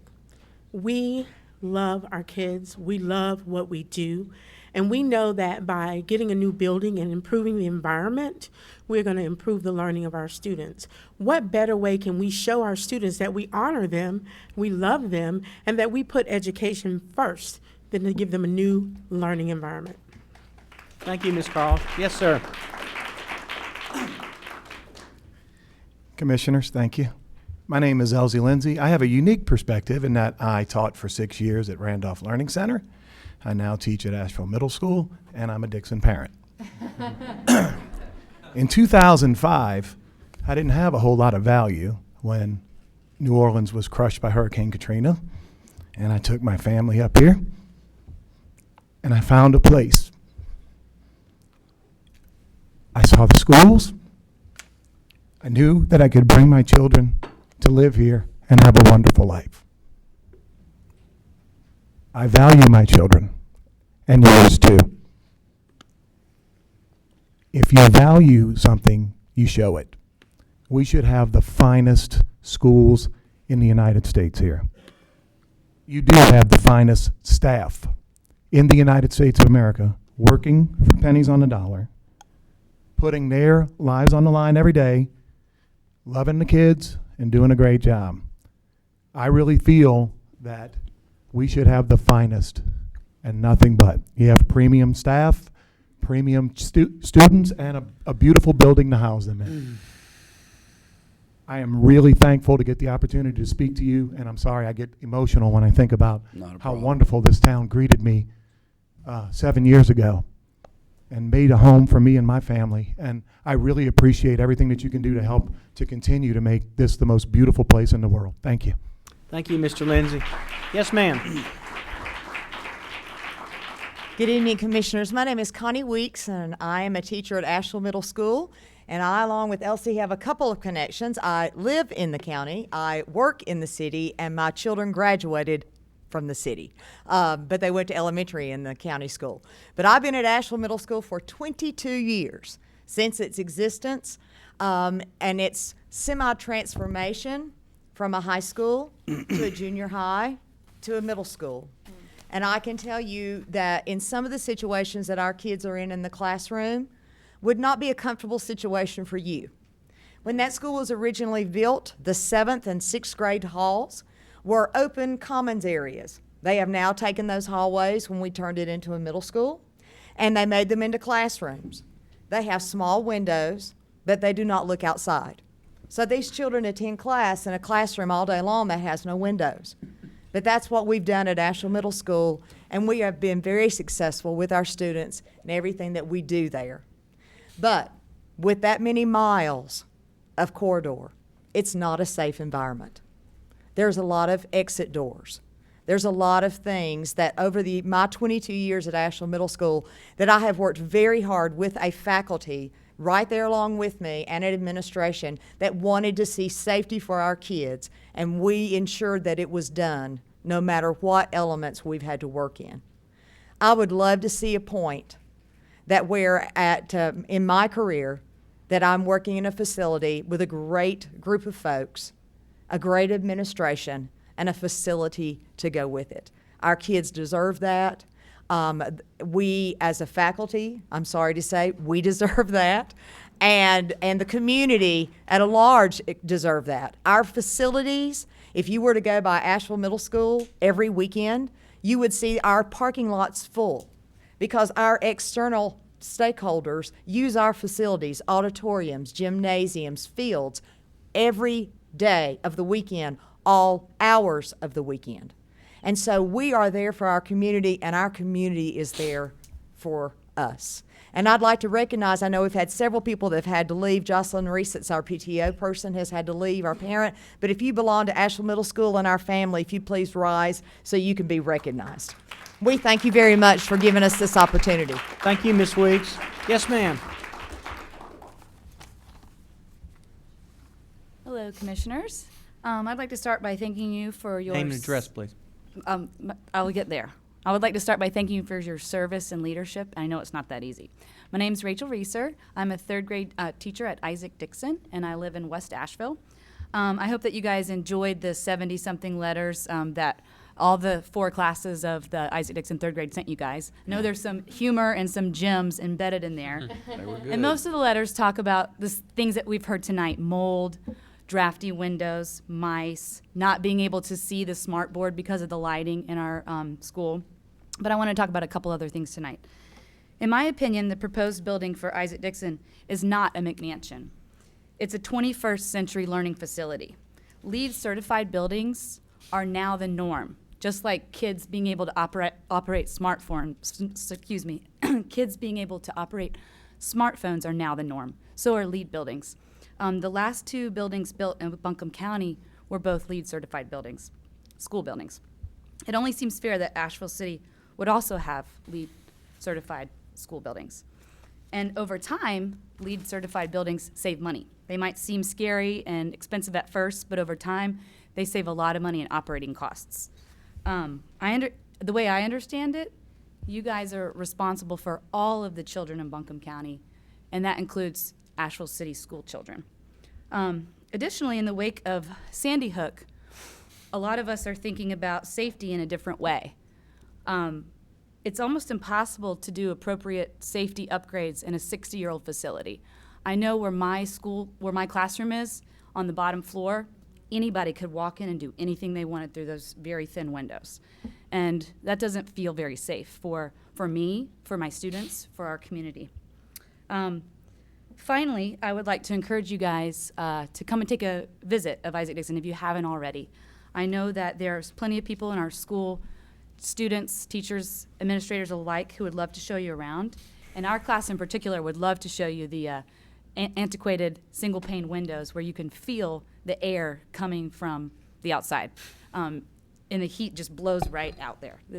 My students in my class have taken to sitting next to the heater while reading, because if you turn it off, when it gets too warm, it gets cold immediately. I think our community would benefit from having a 21st Learning facility right in the heart of downtown. Thank you. Thank you, Ms. Reeser. Yes, ma'am. Hi, thank you, Mr. Chairman and board members. I'm Kathy Durham. I'm a West Asheville resident. I've been here for 8.5 years and chose this community because of the quality of life with Asheville. And I am the mother of 2 children, Will here, who's now sinking below the lectern, who is a 2nd grader, and Nate, who is a kindergartner. And I'm also a future parent of Asheville Middle School. So I have a vested interest in both of these projects. My husband and I did not choose Isaac Dixon. Will did. He chose it because when we went to visit there, he loved the grounds, he loved the gardens, he loved the surroundings, he loved the warm people there and the teachers. And he also had a lot of friends who were going there.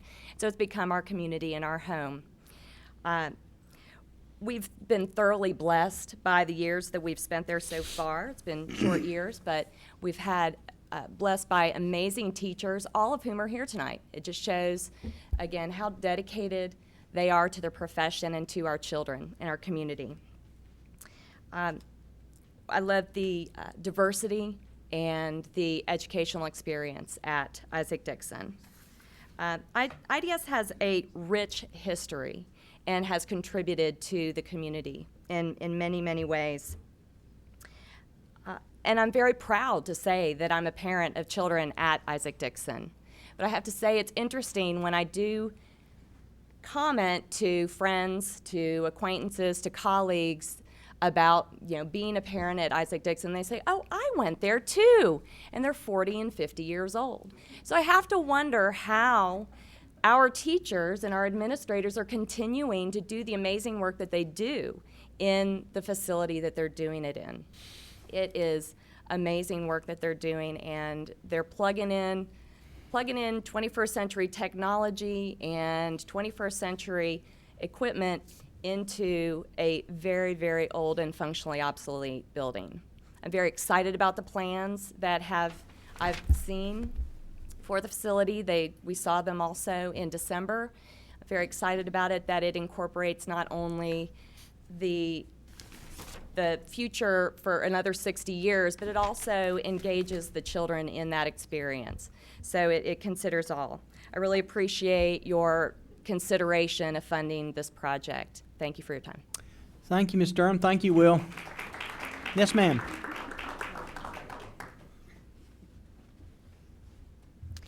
Good evening, commissioners. Thank you so much for taking so much time to think thoughtfully about this issue. My name is Kate Pett, and I am the director of the Asheville City Schools Foundation. I'm also a parent of 2 children who are at 2 different elementary schools, but who soon will be attending Asheville Middle School.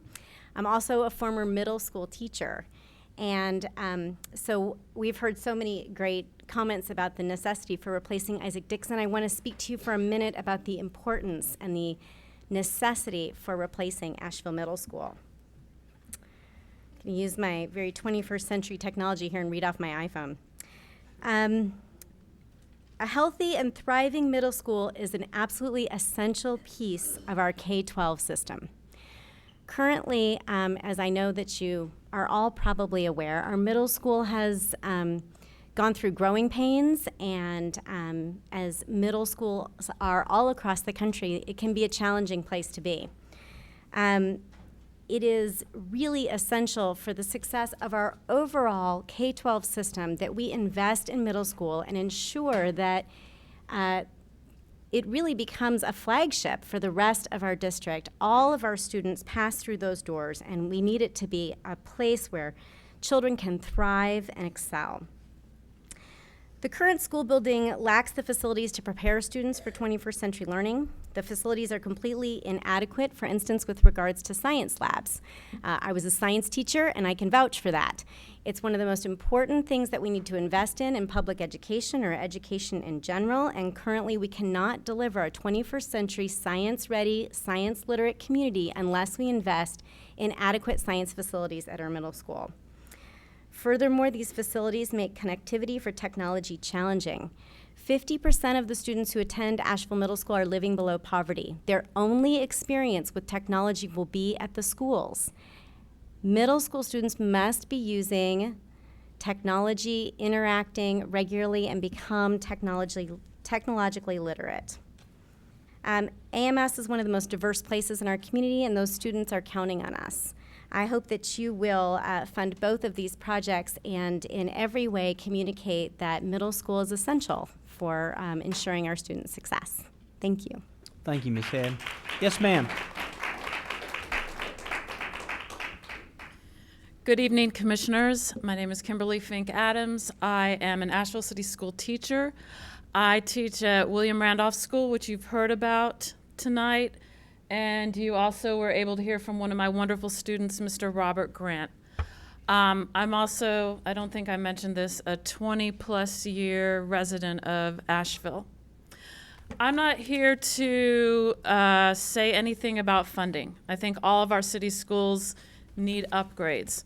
What I'm here to talk about is to make sure that in your consideration, you consider all the students in our city schools. My school is a small school. We have a student body of 60. 99% live below the federal poverty guidelines. 99% live in subsidized housing. I'm here because my students wanted me to speak tonight. In all that we've heard some about transition plans for Randolph, but we don't see up there anything in black and white that says where our students are going to be. That's a concern for my students. It affects their learning. It affects their ability to concentrate. It affects everything. And if you don't know about Randolph, it's an alternative school. Middle and high school students who are not successful in the larger schools. They come there, it's their safety zone. Right now, they don't feel safe. They see that these big changes are coming.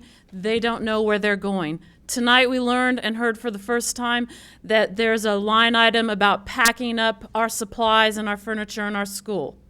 For students to find this out in this way, to me as an educator, is heartbreaking. Anything that you consider, I want you to consider these 60 students. We are a graduating institution. So far we've graduated 14 students who, when they came to us in 8th grade, were high dropout risk, the highest in the city. Thank you very much for considering all our needs. Thank you, Ms. Adams. Yes, sir, Mr. Rice. Go, Mr. Rice is next. Mr. Rice, go ahead. You're next.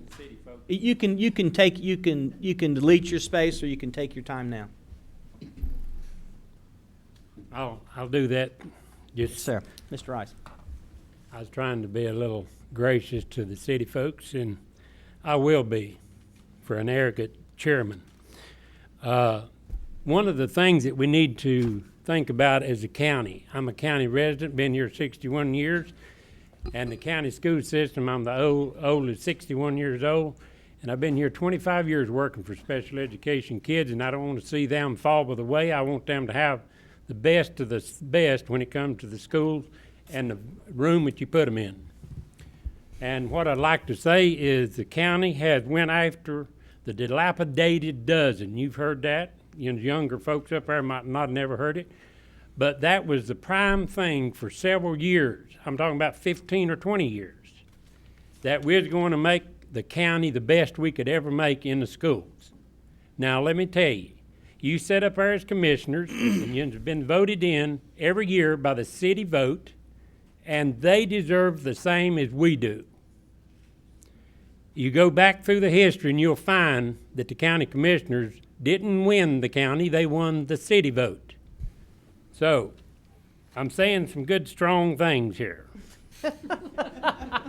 Because politically, this is not about politics, this is about people's lives. Now, current expense money. Not only building these buildings, but we got to talk about current expense. The other thing, the President of the United States has been here 4 times. It must be a pretty nice place to come to. Now, when we talk about the city, we're talking about the health department, we're talking about DSS, we're talking about all the main things. We are concentrating with the city folks on a lot of these things. But when it talks about schools, I want you to understand that the city folks, as special education person that I've been for years, they always get pushed to the bottom. They always get the rooms that are not accessible or not good for anything else except a closet or something. That's the way special kids are treated in lots of places, in the county too. So what I'm advocating for here is I want a platinum school for the city. You know why? Because you just voted $5 million for a STEM school for the county. If that ain't platinum, I don't know what is. Thank you, Mr. Rice. Yes, sir. Hi, my name is Chuck Larrick, and I'm a citizen of Asheville City, and I also work at the Asheville Middle School. And I've had the grand privilege of working in the interior rooms of the middle school. And as a teacher, when the thermometer on the board says 94 degrees, I can guarantee you that there's no learning going on in any of those rooms because the kids are passed out. When you have 11-year-olds and 12-year-olds that are in truly shut-in rooms, you really cannot learn. After lunch, 2 o'clock comes, it's very difficult to keep them engaged because they're sweating out their energy. And so, of course, I support the new schools because we've got to get them out of the basement and the dungeon, basically. And the other point I want to talk about is I am a citizen of the city. I pay city tax and I pay county tax. And from what I've heard from the last 20 years, the downtown area is very different than what it was 20 years ago to what it is today. And today we have a very vibrant economy, and our schools need to also reflect that because the more vibrant we are, the more people are going to come here. And the more they come here, the more they're going to live here, and that's just going to help our tax base grow in the long run. And schools are a very important part of looking at the tax base. So that's all I want to say. Thank you very much. Thank you, Mr. Blair.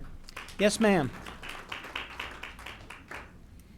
Hi, my name's Kate Fisher, and I live downtown in Asheville in Northside, a proud resident of Northside, Asheville. If I make it through this without crying, it'll be a miracle. I have several things to say. I am a parent of a 4th grader at Isaac Dixon and a 7th grader at Asheville Middle School. My middle schooler also went to Isaac Dixon, so we've been part of the school system for 8 years. I'm an avid volunteer and a champion for public schools everywhere. Buncombe County, Asheville City, worldwide, it's very important to me. I think that when I first saw Dixon, I thought, wow, I want to go to school here. It's dirty and it's messy and people are all over the ground and they're playing with stuff and it's great. And I looked at my kid and I said, there's no way he's going to pick it. He likes things to be in order and stacked. And we went home, and a few weeks later I asked, and he said, you know, Mommy, I need to go to Isaac Dixon because I think I can learn something there. Well, that's how I've always saw it. I've always seen it that way. I didn't see the bees that are living in the walls. I didn't see the water dripping from the ceilings. I didn't see any of that stuff. Because the teachers are so amazing. The parents are so amazing, none of it mattered. It mattered a little more when my first grader had an exploded eardrum because he didn't have water on his wing for 6 weeks. That mattered a little bit more. He doesn't get sick. He's been sick twice in his life. That was once. And for 6 weeks they walked that long hall to go to get water, to go to wash their hands, to go to the bathroom. And for 6 weeks, it's hard to learn when you spend most of your time walking in the halls. This year, it was an education at the middle school because I ended up accidentally coaching cross country with another coach. And I went with those kids. Our first meet was at Cane Creek. And we walked in, and they all went to the bathroom, and they all came out, and they like this. And they said, Miss Kate, is this a private school for rich kids? And I said, no, babies. This is a normal school for normal kids. That's quite the thing to hear from a bunch of 7th and 8th graders. And the thing is, everybody said, well, that's just because it was Cane Creek. They said the same thing at Reynolds. They said the same thing when we went to Enka. It all looked like, you know, rich schools for rich kids compared to Asheville Middle. So we need these schools, guys. It's not frivolity. Thank you, Ms. We can't work Fisher. where we are. Any other public comment tonight on this issue, city schools? Yes, ma'am. Ms. Herrick? Any other public comment? Go ahead, Ms. Herrick. You're fine. Any other public comment after Ms. Herrick? Yes, ma'am. Chairman Gant and commissioners, if we had trillions of dollars in Your the name budget. and where you're from. When we know you, but go ahead just for the record. Oh, I am from West Asheville. And you're Hope Herrick, I believe, right? I'm Hope Herrick. Okay, thank you. If we had trillions of dollars in the budget, that would be great. We could go for it. I don't want to go in debt for something we can live without. The children are not going to get smarter going to a high-tech school. And I don't care how green these energy plans are with the insurance, it will save lots of money in the long run. For there is always something that can happen which may not materialize as expected. Take, for instance, the Enka High School with anticipated plans for green energy, only to still be waiting for that to happen because FLS, energy developer, backed out due to financial difficulties.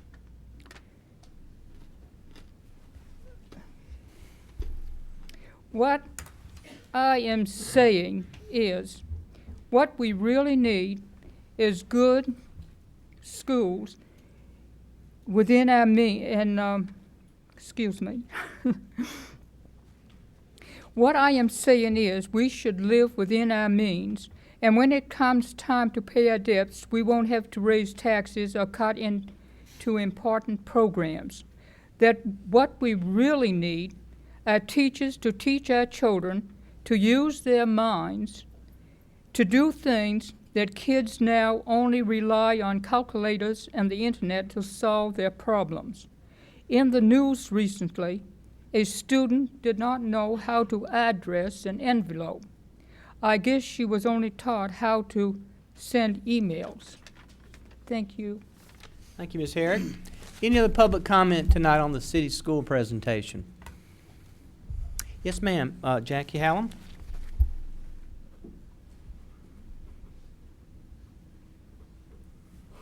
Good evening. Jacqueline Hallam, Asheville, North Carolina. I live in the city. I'm a product of Asheville City Schools. I started at Livingston Street Elementary School, and I also went to South French Broad High School when it was a high school. I was there when it turned into an all 9th grade school, and I graduated from Asheville High School.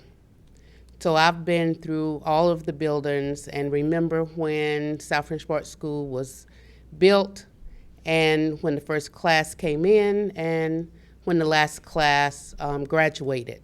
So it has been there a long time. Like a previous gentleman said, I think I've done fairly well, much better than the buildings that I came through. Every school I've left is sort of a little bit dilapidated. Livingston Street now is probably belonging to Asheville Housing Authority, and so it's been through quite a lot. It is hard for the students to learn in environments that are not conducive to learning. I think that if either of you had children, and I know some of you do, or grandchildren in these schools, then I think you'd think about what is needed for the students that are there now. For those of you who haven't been able to visit the schools, who haven't been given a tour, I invite you personally to come to the schools to see for yourself. I would be glad to conduct a tour myself. So for those who haven't been able to find the time to come, my schedule is your schedule, and I would be happy to conduct those tours. I'd also like for the students that are there to have environments that are conducive to learning, the STEM, the technology, whatever is needed, because I want them not to feel that they have to drop out. I want them to be glad that they're there. And I want them to not be candidates for the prison system. I know that we put a lot of money into correctional facilities, and I would like for us to target our dollars, our taxpaying dollars, our state or federal dollars, more into education and being proactive and providing K-12 or early education and the facilities to get that done, so they won't have to go to these shiny new, brand new correctional facilities. And so that means a lot to me. So I want the money to go where it can do its best job and where the benefit will pay off, because maybe one day they'll be sitting in the seats where you are. Thank you. Thank you, Ms. Howell. And thank you for your service on the Asheville City School Board. Thank you for your service. We appreciate that. Any other public comment tonight? All righty. If not, we will end our public comment. Any comments or questions from the commissioners based on the public comment? Yeah, I have several comments. No one, I don't think, on the board questions whether we need the schools. There's no question we need those, and before this gets minted in the press as a city-county thing, when I took this on as a project shortly after I was sworn in, so I've been working on trying to come up with the funding for these schools beforehand. I asked questions tonight that I have been asked, and it's best you answer those questions. You're better able to answer them than I am. I gave you the opportunity. You did so.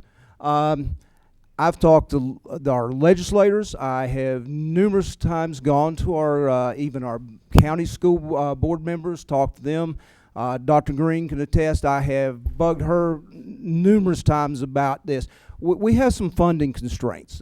Holly and I and some of the other members, we've talked about. We're trying to come up with a solution for this that doesn't put an undue burden on any of the taxpayers, whether those taxpayers are city, county. So we are working on it. I started working on it from the very beginning, not because I live in the city, but because it is important. My wife's a retired public school teacher, so those of you who are teachers, I understand, the problems you have. Buildings are important to education. There's no denying that. We just want to make sure that we have covered all the bases. We have asked the questions for the public, and that we are able to find the funding. If we can, we're going to do our very best. I urge any of you to reach out to me, talk to me. I'll be more than happy. I had a member from that Isaac Dixon community call me and ask me not to fund this. They felt like that it would be better to revamp the schools. My point is I'm asking those questions, so you had the opportunity to answer them. Asheville, I live in the county, but Asheville is my place of birth. Asheville has a lot of sentimental and significant value to me. And the children that live in the city are the same as the county, and that's the point I was trying to make. We need to say, are we giving both county, city children the same opportunities? And I have to be able to answer to the county, are we on par? And this, I don't know this gentleman's name, but did a very good job of explaining the differences in the school, labs, etc. That's good that we were able to have that brought out here. Thank you for your efforts, and thank all of you for coming and speaking as well. Okay, any other comments or questions? I'd like to, I think the presentation was really good. However, I think the most compelling argument for the need of new schools is to go on a tour of the schools the way I did. I am a very proud grandmother of an 11-year-old. And when I walked into the middle school, she's in the 5th grade now, I thought she couldn't cope with this. And yet when I looked at all those kids, bright-eyed, and they didn't see anything different, they were proud. And I think it's incumbent on all of us, as Commissioner King said, because he and I have been struggling with this, talking to legislators, trying to come up with every formula possible. And it's incumbent on everybody here to be innovative and creative as the students are at both of these schools. Okay. Any other comments or questions? Yeah, I'd like to say something. I just want everyone that's out there to understand that this entire board has been active in looking at this. We knew that you would be coming. We were expecting that you would be coming. While I was sitting here, when you start talking about children, I have a grandson who's 6 years old. My daughter and my son grew up in the school systems in Buncombe County. I had an opportunity to choose on whether to send my son and my daughter to middle school, and chose to do that, public school, and not take them and send them to a private school, and at that time even a private Christian school. I had so much confidence in the Inca school system that we did that. It was the now I can say that I did look at the buildings, but it was the reputation of the teachers within the community that actually first made me make my decision, and it was the building second. Not saying that they're not important at all. My daughter teaches at kindergarten, assistant teacher at Johnston Elementary. I have been in her room when it was 50 degrees in the hall and 90 degrees in the room, so I understand that. This is a very emotional thing. I thought of other schools. When you were describing these schools, I thought of other schools that I had been in. This is a major challenge. This is not going to go away in one meeting, and it's not going to be, I'm afraid, just this year that we have these discussions. You had a young man come up here from William Randolph and speak of that, and his teacher. That was very well said and well received in my heart tonight. So, but understand this is not a city-county issue. This board is not made up that way. We will look at the children, but you have to make math part of it. Now, it doesn't have to be an all or nothing at all. If it's an all or nothing, it's not the best for the children. If we discuss it and we reason together and we figure out the right way to pull it off, then that'll be the best for the children. Thank you. Thank you, Commissioner Belcher. Any other comments? I'd just like to make a brief comment. Sure. I want to thank everyone for being here tonight. I want to thank the commissioners for hearing the case that's being made around these projects. You know, I must admit I'm biased. I have two kids who go to Isaac Dixon, who love it for all the reasons that people articulated tonight, and who will, in all likelihood, also spend time at Asheville Middle School in the future. So, I think that I'm very supportive of the projects. But I appreciate the questions that are being asked by this body. I think they're the right questions. I think that we dollars are scarce, and we have to invest them in the most cost-effective way we can. So, So I think there's going to be, there were a lot of great answers provided tonight, and I think that we'll continue to ask questions and make sure we're investing our funds in the most cost-effective, true needs that we have to have great facilities for all the kids of Buncombe County. So, but I just want to thank the commissioners. I think this was a great start to this conversation.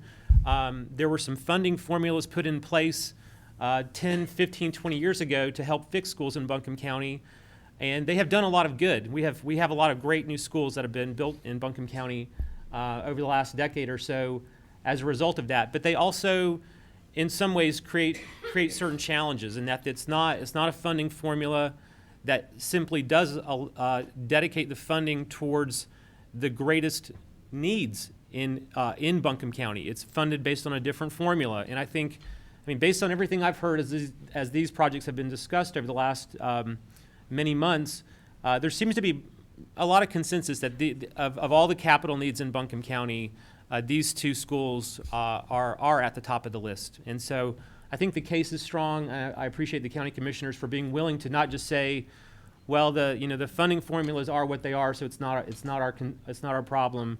It is our responsibility to make sure that we meet the capital needs for public schools for every community in Buncombe County. So thank you for being willing to think about how we get there. So, and thanks for everyone for being here tonight.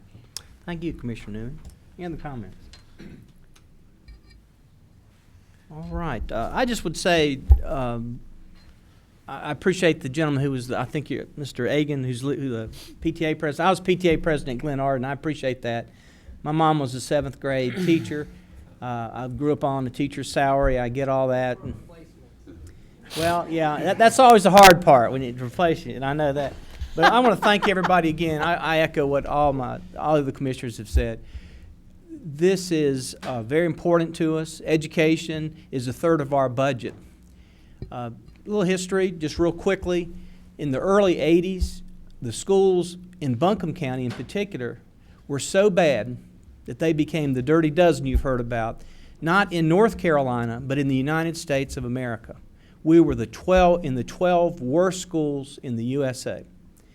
And the commission at the time did not think it was important to do things about it. So the General Assembly came in and said, you get this sales tax, but we're going to make you spend a half cent of that to build the schools up.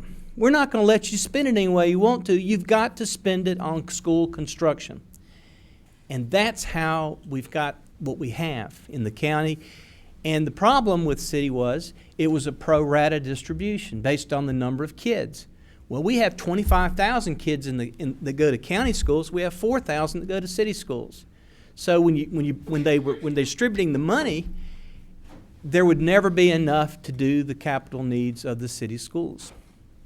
Never. The numbers just are never going to work. So that's one of the challenges we have.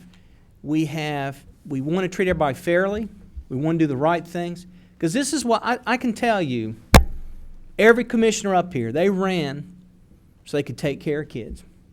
And I'd say if you ask them what the most important thing on their agenda is, it's taking care of kids. That's right. And how we get there, don't know. It's a lot of money. A lot of money. But we're going to figure something out. We're going to do the best we can. Your input's very helpful. Thank you for all the public service the elected officials and the appointed officials do. Thank you for parents. Thank you for teachers. You have a special place in my heart, and I think everybody's heart up here. Everyone has an education connection. And we're going to try to figure out how to handle this. But you've helped us today. It's good to hear from you, and I appreciate you taking time to tell us what you think about it. Any other comments tonight? Commissioner, Yes, ma'am. I also want to thank the young man from Randolph.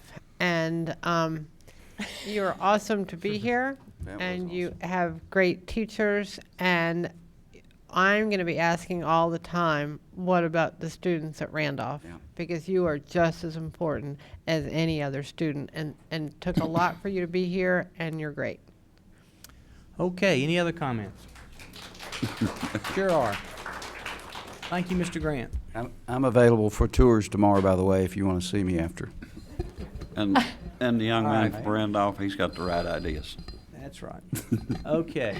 Why don't we take, let's take about 50, anybody that We've got some more business. Why don't the people that are here for the schools, we appreciate you. Let's stretch our legs a minute. Let's take about a 2-minute break.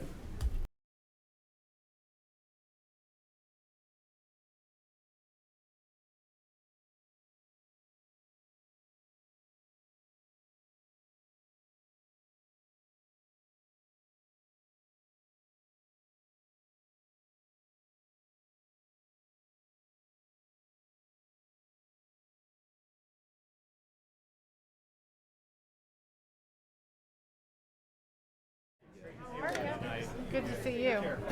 Okay, our next order of business is going to be the energy update. We're going to start, and Mr. Creighton's going to give us an update on the solid waste recycling, and Mr. Israel will give us a follow-up on the carbon footprint status.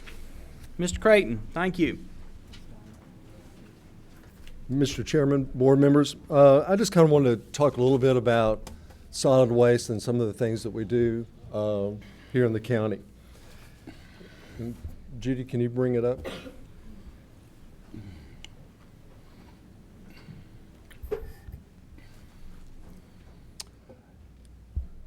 Our present landfill is about 660 acres. It's if you look at the top left-hand corner there, that's an aerial view of the landfill. It's located between Panther Branch and Flat Creek roads. The footprint of the landfill is about 150 acres. There's a picture on the lower right-hand side that shows the entrance, and then there's also, we run a transfer station, which that's a picture there in the top right of a transfer truck. It's located over by Hominy Park by the garage off of Brevard Road. Our total budget for solid waste is about $7.2 million, and for recycling, it's about $450,000. The transfer station, we run 5 transfer trucks a day. We run usually average about 16 loads, and we run up to 20, 21 loads a day when it gets busy. And they carry about 30,000 pounds of garbage each. Both the transfer station and the landfill have recycling areas that we'll take recyclables at both locations. Also, at our landfill, we have our hazardous waste collection facility that's located there. Okay, there we go. Talk a little bit about our landfill gas project, which I've updated some of the commissioners in the past, and some of you have visited the facility. But it, in the middle of 2011, we started doing drilling and additional piping on our existing landfill. We have a bioreactor there where we pump leachate into the landfill and then use the same system to pull the gas out. And we bought a 1.4 megawatt generator through the stimulus money, and I'll talk a little bit about that in a minute.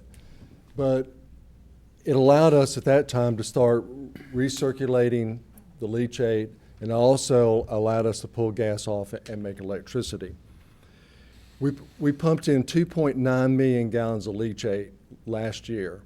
By doing that, recirculating it, that allowed us to have decomposition and also pull off more gas. It also saved us 580 tanker trips to the MSD, because we have a million-gallon holding pond there. When that starts getting full, we have to truck that to MSD for the leachate to be treated. Since November 2011, we've generated 10,700 megawatt hours of energy at our landfill. And if you look at that, that equates to furnishing electricity to about 1,100 homes in Buncombe County. It also cuts down on our greenhouse emissions. If you take the greenhouse emissions that we saved, that we pulled off and generated electricity, that would run 10,400 passenger cars for a whole year. So by burning that off, that didn't go into the atmosphere. Also, if you looked through what our revenues have come in from the generator over the last 14 months, it's been $676,000. And then also the renewable energy credits have been $75,000. So That total over the last 14 months is $750,000 come into the county coffers with this project here. And the real exciting thing about it was that we got the vast amount of the money from the stimulus package to pay for it. We received $2.5 million in a grant. We got $1.5 million in a zero-interest loan that came through the stimulus, so we pay $75,000 back over the next 20 years interest-free. We got $486,000 from the Department of Energy, and the county put in $310,000. So I tell you, you can't beat that. Right now, we're projecting that at our rate of solid waste that's coming in, that about in the next 6 years, we'll be ready to add another generator at that point. Just to talk a little bit about recycling, we get about 829,000 pounds of garbage in a day at the landfill. And that includes what's coming through the transfer station that's also trucked out, which equates to 256 million pounds of garbage that comes in to landfill every year. If you take that, do it, we probably bury enough garbage to fill the courthouse 1.5 times a year. So that just equates that's a lot of trash that comes in. 65,000 pounds of that a day is recycled. And then when I talk about recycling, I talk about what's picked up by Waste Pro. And that includes tires, yard waste, white goods, cardboard, mixed paper, plastic, aluminum cans, electronics, and used motor oil. We have the only OSHA-approved weekly collection facility in North Carolina as far as collection of household hazardous waste. And we also have a cardboard ordinance that bans commercial cardboard from coming in the landfill. So that's all been deferred from coming in. Just to go down, and we're ranked 9th in the state as far as recycling. That's through 2011. 2012 figures have not come out yet. That also includes what is recycled in the city of Asheville and all the other municipalities, including us. Kind of go down and break down the figures a little bit. Waste Pro collects about 9 million pounds of recyclables a year in their curbside recycling program. We collect about 1.7 million pounds at the transfer station and the landfill. We collect 5 million pounds of tires. White goods is 292,000 pounds. Household hazardous waste, and that's including pesticides and chemicals, is 208,000. We collect about 3.4 million pounds of yard waste and 73,000 pounds of other recyclables, and that's batteries, used motor oil. We even collect cooking oil at the landfill. So that brings you into a total of about 20 million pounds that's recycled every year. This is just a pie chart that gives a breakdown. You can tell that obviously the curbside recycling, the collection at the landfill, and the transfer station recyclables, our tires and yard waste are our big recyclables.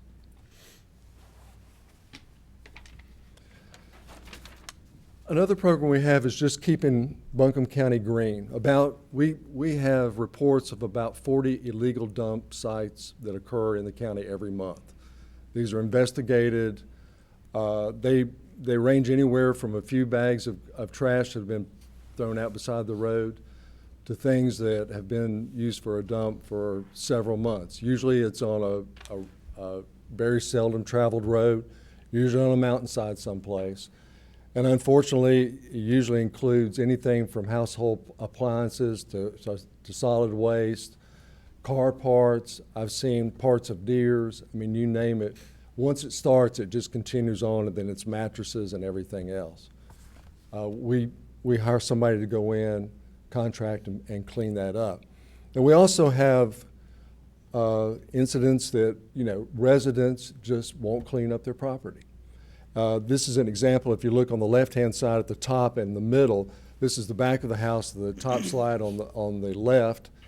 The middle slide is in the back of the house towards the creek, and the bottom left-hand slide is after it's cleaned up.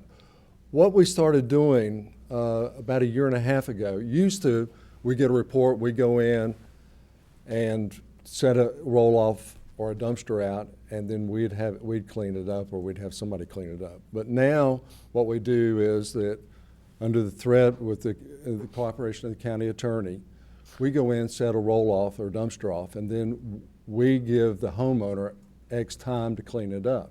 And we found that they've got an investment in it. I mean, it wasn't a case where, okay, the county came out, set down a dumpster, somebody came along and picked up our mess. County came along and furnished us a way to get rid of the garbage that's in the lot. But we invested our time and energy, and a lot of times we found that people won't do it again. That that's enough to say, okay, let's keep the yard straight where we don't have to get the county involved. So that program has really worked good. Also, we work with Land to Sky, the educational program. We put on a lot of programs at the landfill in the spring. A lot of schools come in, like the tour. It's a great facility to come out and spend a morning and just learn about what we do with solid waste here in Buncombe County. Last program is our mobile home manufactured house removal program. Since its inception in 2004, we've removed 509 homes. This has been very successful. What we do is we contract this out. Usually we start out with a minimum of 8 so we can get a good price. Everything about the home is recycled. I mean, all the metal, steel frame, anything that we can recycle, we take that to Biltmore Iron and Metal. Anything that's hazardous, like mercury, heating switch, thermostat, we'll take out. Fluorescent light bulbs we'll take out, and those are handled separately. So it's been a good program to clean up the county. If anybody has any interest and sees this program, that they'll contact either solid waste or planning, we'd be more than happy to put on the list to get rid of an abandoned mobile home. You all have any questions?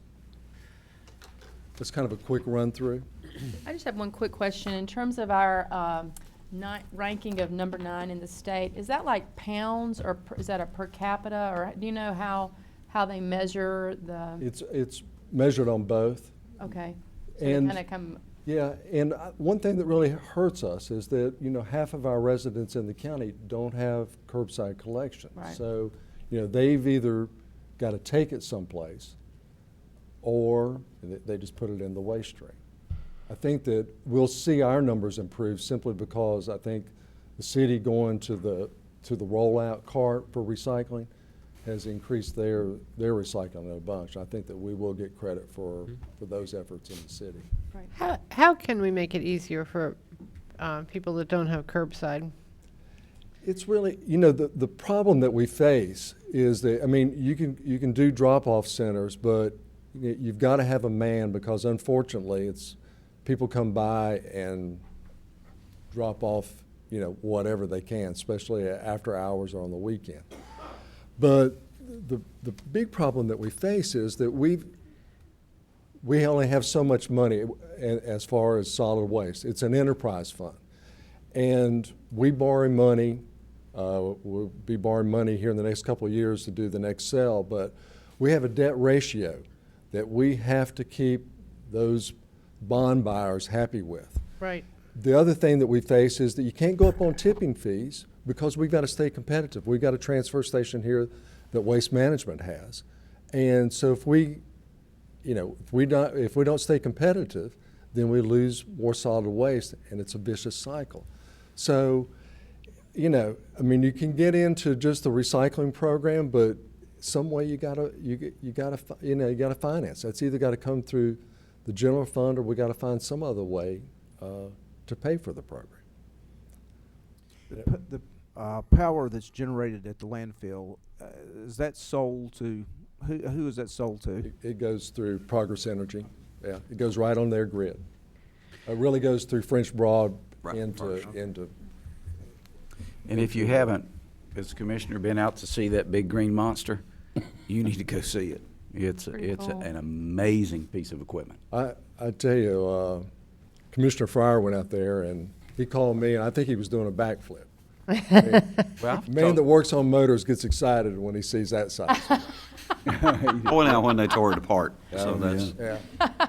Well, when he told me, David, when he told me the return, and you saw how fast it was generating the dollars in there, I said, okay, why don't we have two? Gotta have more gas. And the reason is maintenance on them is Well, and we've got to tough. be able to generate that Yeah. enough gas, and like I Right. say, we figure in about 6 years, we'll have enough waste then to start generating, more gas, which will bring online.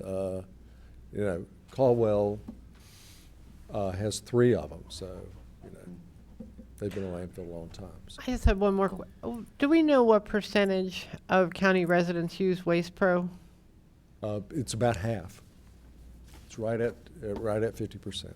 So do you think if we got more to take advantage of using Waste Pro, we'd have higher recycling? Oh, I believe so, without a doubt. Yeah. It's a convenience factor. I mean, it really is. Yeah, one thing I think it's great we're ninth. We're at one point, were we third? We were 6th. Last year, we were 6th. I don't recall us being third. Okay. We're Well, one thing I'd like to see is, I think we're doing great, but I'd also like to see best practices across the country of recycling. It may be when the franchise comes up, we need to look at that. I know we talked at one point about mandatory recycling. But I'd love to see what other communities are doing, particularly the high performers that are ahead of us. So if you could, I think maybe not another presentation, but a memo, or this might even be something we could punt to. We had an environmental advisory board at one point to really flesh out what other, not just in North Carolina, but across the country. Because I know that as the new commissioners go to the conventions, this is always a big topic. I mean, just about every time there's seminars about best practices. And I'd kind of like to, and I'm sure in planning circles it's a big thing. And It is. again, I want to salute what we're doing, but I also want us to see if we can go higher. Raise the bar. And I know that one thing that a lot of communities do is they just put them all in there and someone else pay to sort it. Yeah, and the blue bag system works that way too. It pretty much is that way. I guess you got to get half the people that aren't doing it to do it. Yeah, that's a big key. And that's just a volume issue. And obviously, I think the city's been very successful with going from just the bin to the cart. Carrying 3 bins down or making 3 trips to the curb versus, picking the cart and rolling it down there. It makes a tremendous difference. let's just driving through Asheville, you can see that. I mean, When is our franchise up again? oh, it's 7.5 years. It's a pretty good while. Yeah. Okay. Well, if you could maybe just do a memo to us about any best practices that we might want to consider. I think some of it we're constrained by cost, but I'd like to know what other people are doing. Do you think that 50% that don't use Waste Pro are aware of the services out there? I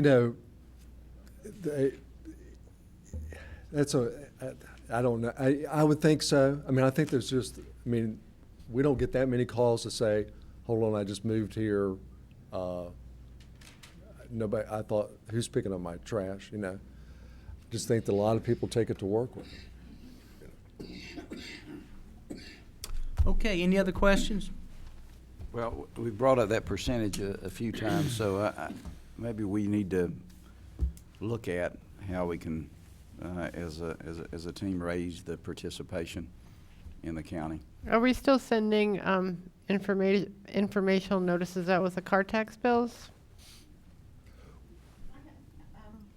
I haven't seen the bills in a while, but I'm due one anytime, so I'll double check and see if it's there. I mean, that seems a pretty good way to get messages out. All right, anything else? Okay, Mr. Israel. Thank you, Mr. Creighton.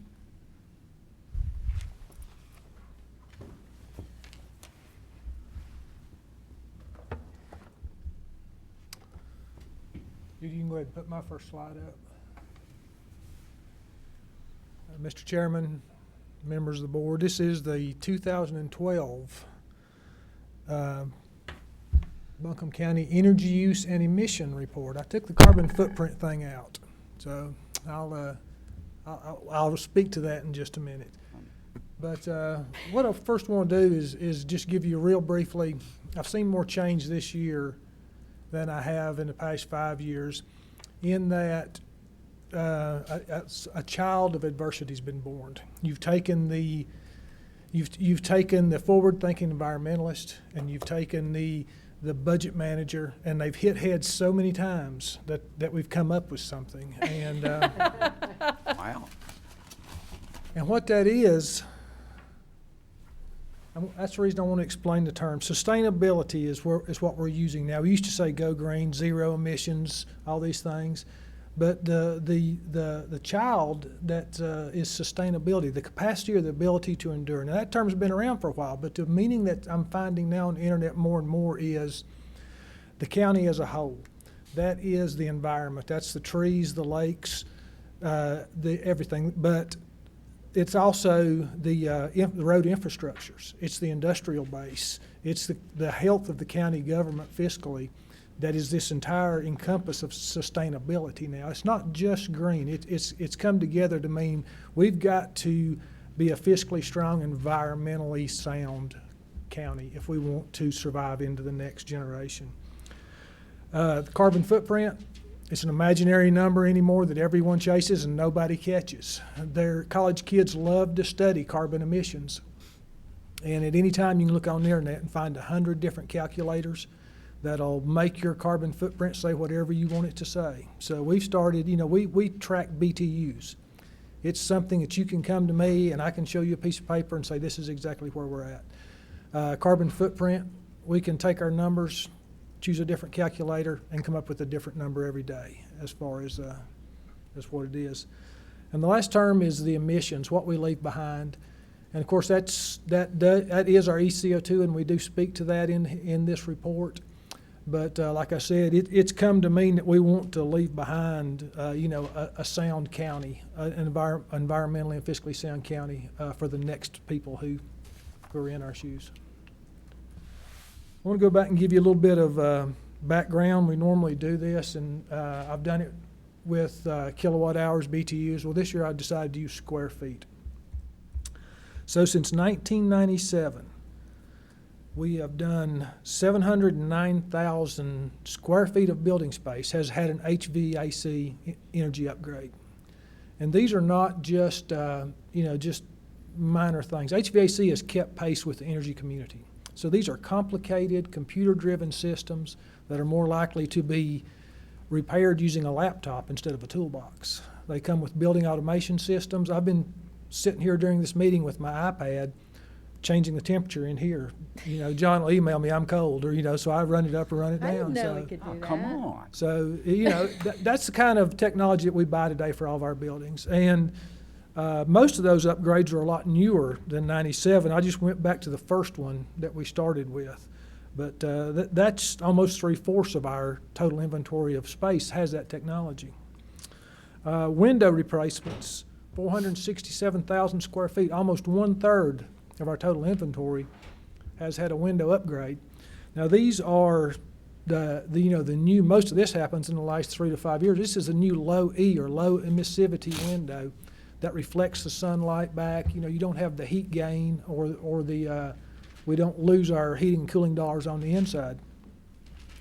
That's on 460,000 square feet. That's building space, but that's 38,000 square feet of glass. So if you cleared out the entire first floor of 35 Woodfin, laid it down flat, you couldn't get it on there. If you took all the walls out, everything in your way, you couldn't lay all that glass down that we've changed in the last 3 or 4 years. So I'm really pleased with that one. Lighting systems, over 900,000 square feet of county space has received a lighting upgrade. That used to be that we took the bulbs out, the ballast out, stuck a new bulb and new ballast in. It's not that way anymore. These are lighting systems, just like HVAC systems. Their occupancy systems are controlled, their daylight sensing controlled, and their building automation controlled. In the last 2 years, in some of the renovation work that I've been doing in 2 projects, we went from 6,000 lamps that the only control was a light switch. And now we're down to that same space, 4,000 lamps. That's computer controlled, daylight sensing controlled, and occupancy sensor controlled. So it's really showing up. And now roof replacements. And this is my favorite because this is the least seen, but it does probably as much good as any of them. A roof replacement is just about the same as changing a window from single pane to thermal pane. Keeps out the rain, the sun, the wind, but it also provides that thermal barrier that was missing before. You heard single pane windows spoken of tonight. Same way with an old roof system. When we put a new roof in, we get a reflective surface with a heavy insulation barrier under it, and it's a great energy saver. So as you can see, most of our square footage has had an energy upgrade. Out of 1.5 million, most of your major energy saving areas have had almost half or 3/4 of that square footage upgraded.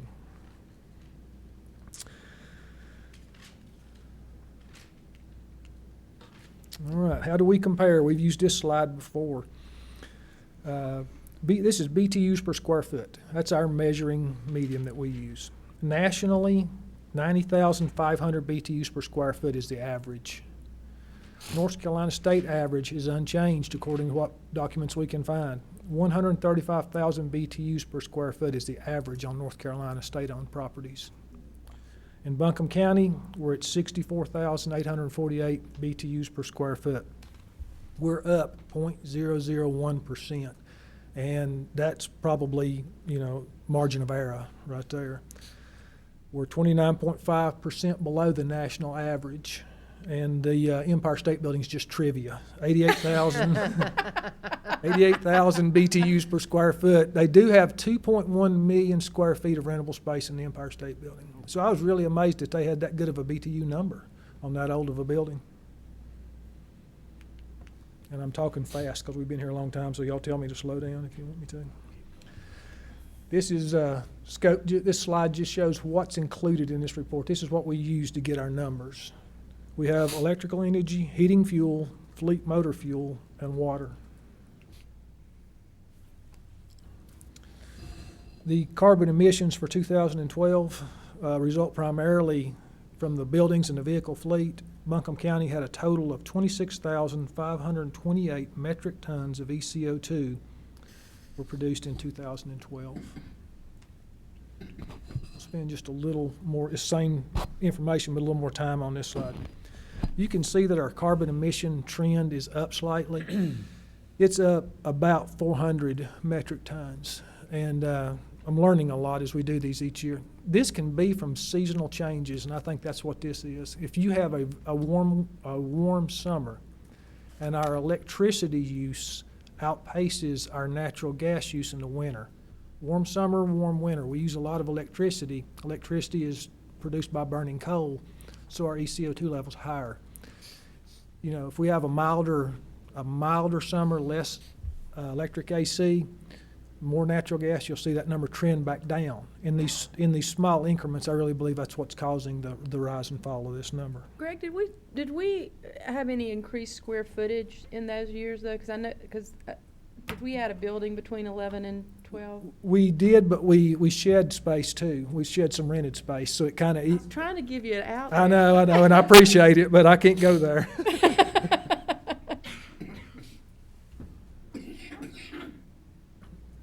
This shows our total energy consumption, and it just shows a fluctuation, of about a little over 3 billion BTUs. And there again, that can be seasonal uses. There is a little construction in there. There's a little rental properties up and down in there where we've added space and shed space. And all this slide is it shows our square footage for Buncombe County, but that's the factor that we use when we figure all this. It shows you how our we sell, we buy, we build, we get out of rental properties. So the line, pretty much stays flat. Now next year when we add the courts building, you're going to see a 127,000 square foot jump on that line.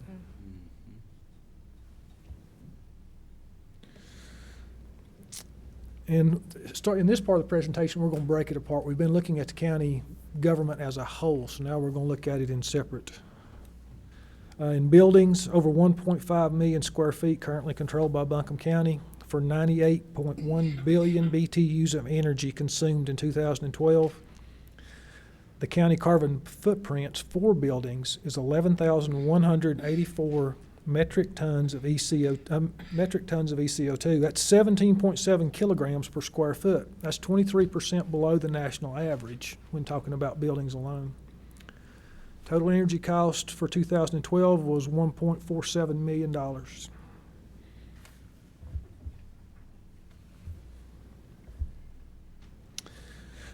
This is our good slide. This is our energy intensity slide. And we talked about energy intensity before, rating, talking about it, whether we got calm buildings or intense buildings. Well, this is a good indicator of the work that we've been doing, because we don't see any spikes in this line. This line's flat, and it just shows that's that 64,000 BTUs per square foot. We've been kind of holding that line. The energy efficiency stuff that we do offsets the cost associated a lot of times with energy increases, and it shows that we're building efficient buildings is what we're doing. The problem with this slide, it's going to become more expensive to make this line drop, is what it is, because our practices are there. They've been there so long that we flatlined. Our standard practice has caused us to flatline, our good working practice. So to make it drop is when we have to start looking for more dollars.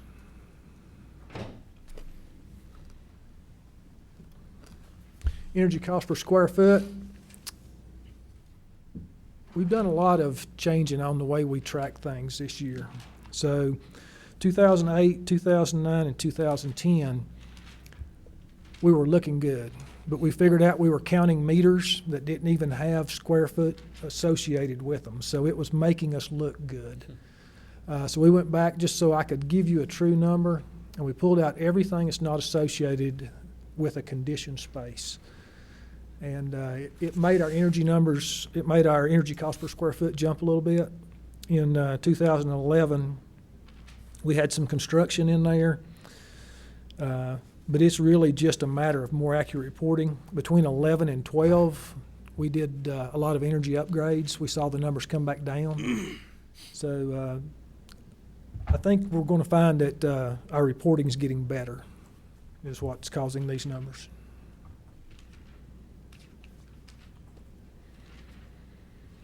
Building emissions, this is our ECO2, and you can see we're at a steady drop. We dropped another 400 metric tons this year. That's driven there again by what type of fuel we use the most. If we use more diesel next year than gasoline, it's going to, that drives your numbers. More natural gas than electricity. It's just whatever we use the most of.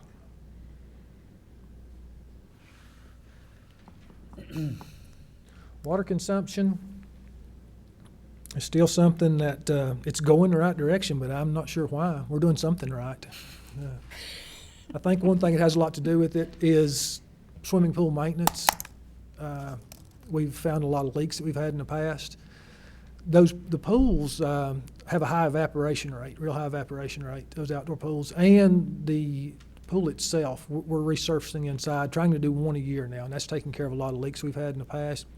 We've done a lot with sensor-operated plumbing fixtures, urinals, commodes, such as that.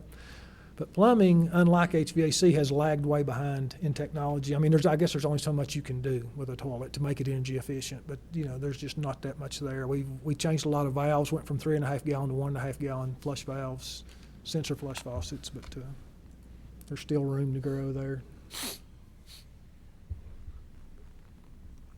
Okay, switching to fleet now, and fleet is actually our largest contributor to our carbon footprint.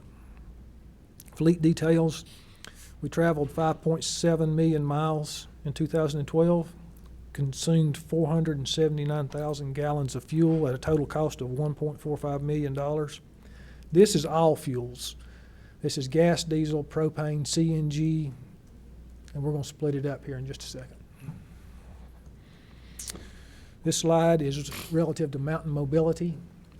They traveled 1.4 million miles, consumed 167,000 gallons of fuel at a cost of $391,000. That just relates to our total overall carbon footprint as well. We've got mountain mobility in here. Do you track the mountain mobility from year to year? Mountain mobility is tracked through John's office, and they just provide me with the data. Fleet, we have fleet size. We've got more accurate tracking again. So the fluctuation in fleet numbers, we have figured out why that is. It is due to surplus vehicles. At the time the data was retrieved from the system, were there vehicles in there that weren't sold yet, or were there new vehicles that weren't entered yet? This year, we feel we have an accurate number on fleet. 397 vehicles is our active on-the-road fleet.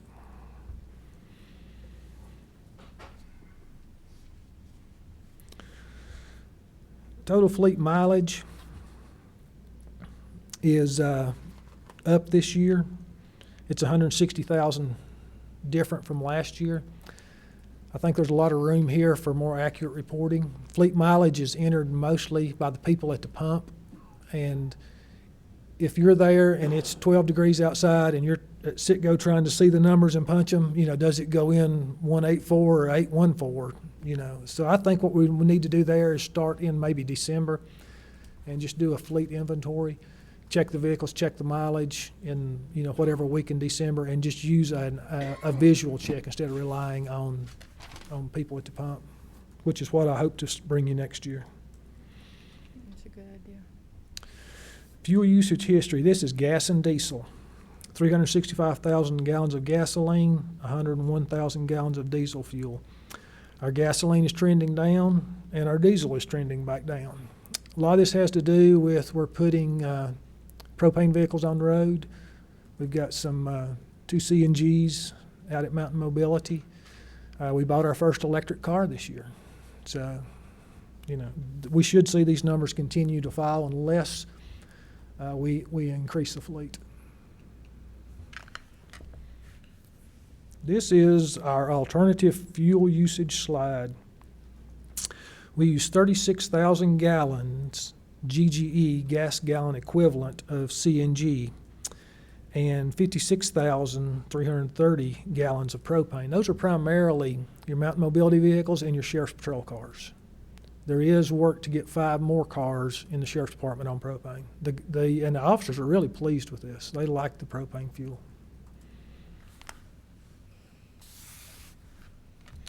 Fleet fuel mileage. We figured out why we had terrible mileage. We were including the mileage of the propane vehicles in with the gasoline and diesel. So obviously they were not affecting. I talked about this last year. Propane and gasoline is the difference between trying to burn a damp piece of paper and a dry piece of paper. Gasoline's got a whole lot more BTUs in it. You get better gas mileage on it.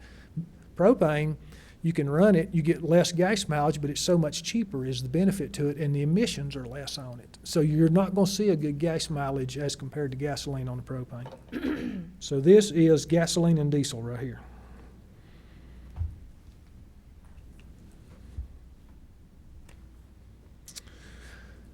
This is your off-road emissions. This is primarily John's people down to landfill, and it's grounds maintenance, my guys. They account for 899 metric tons of ECO2.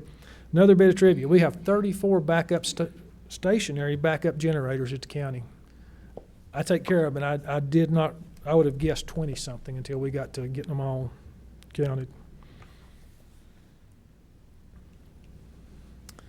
Off-road fuel use this year was 78,456 gallons of fuel. That is primarily diesel, 74,000 gallons, and that's primarily landfill use.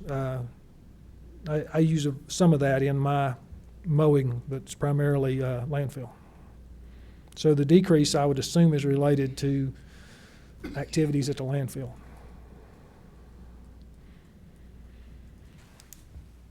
Okay. This slide is just another indication of where we are countywide. We've been through buildings, fleet, and water.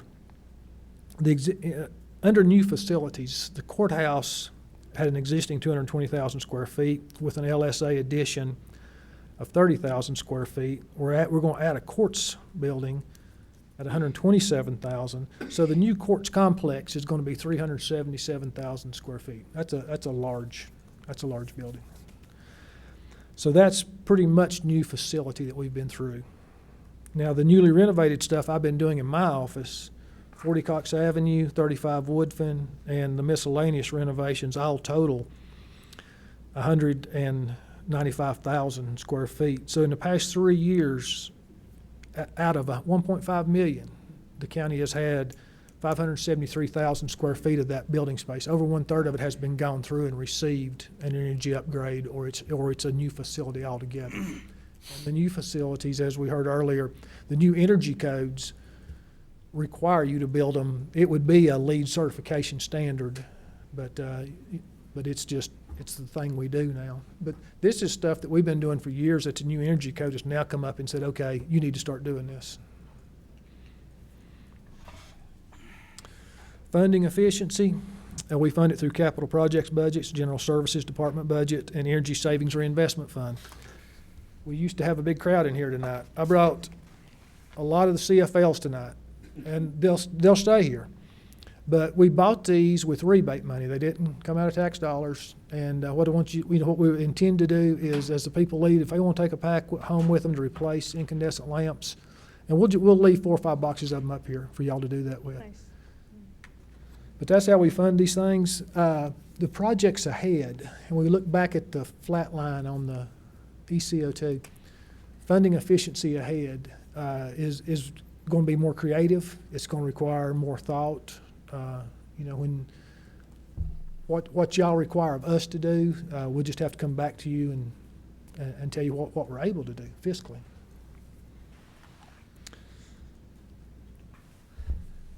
These items right here we used to include in the bulk of the report. We did an employee commute survey this year, a new one. So the average daily commute is 26.5 miles with the data we got back, for an estimated total employee commute of 8.3 million miles per year, with a total ECO2 emissions rating of 4,800 metric tons. The reason we didn't include it in the bulk of the report is because from what we read, these are not reliable enough numbers to put in a report from the other reports we read. We had one person who entered their round trip was 12,500 miles per day.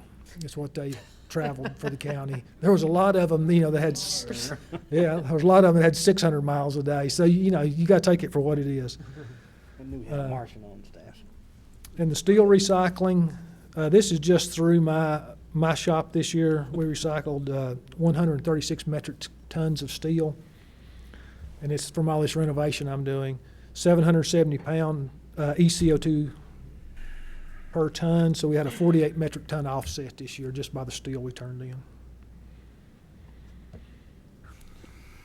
So taking that into account, carbon emissions for 2012, 26,528. The employee commute was 4,800 with a deficit with a negative of 48 metric tons for 31,280 metric tons of ECO2. This slide was given to me by IT kind of late in the game. Virtual servers for Buncombe County, and I don't even know if anybody knows what virtual servers are, but basically what it is, that slide shows 230 virtual servers. 230 servers used to mean 230 pieces of equipment that plugged in a rack, had a power supply, and ran. And it's a high energy use piece of equipment. So today, we have 230 virtual servers running on 25 actual servers. So, we're 205 servers that we're not powering, we're not paying the electricity on, and that's really been an energy saving thing, because IT takes a lot of electricity, I've come to find out.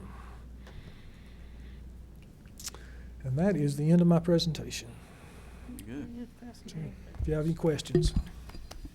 Okay, any questions or comments from the board? I have a couple of comments, Chairman Gant. I want to thank the staff for giving this report. It sounds like some of the folks who've been on here for a while have probably heard some of this before. So thanks for, but thank you for those of us who are new to serving on the commission. It's really, it's very impressive. I think the way that the county is not only managing its energy use, but also the way it's measuring its energy use and tracking it. And anyway, it's very impressive.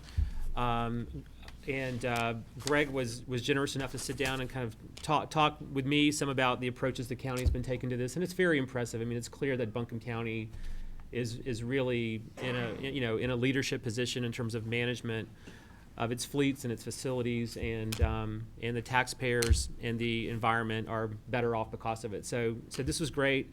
I guess in terms of kind of thinking about moving ahead,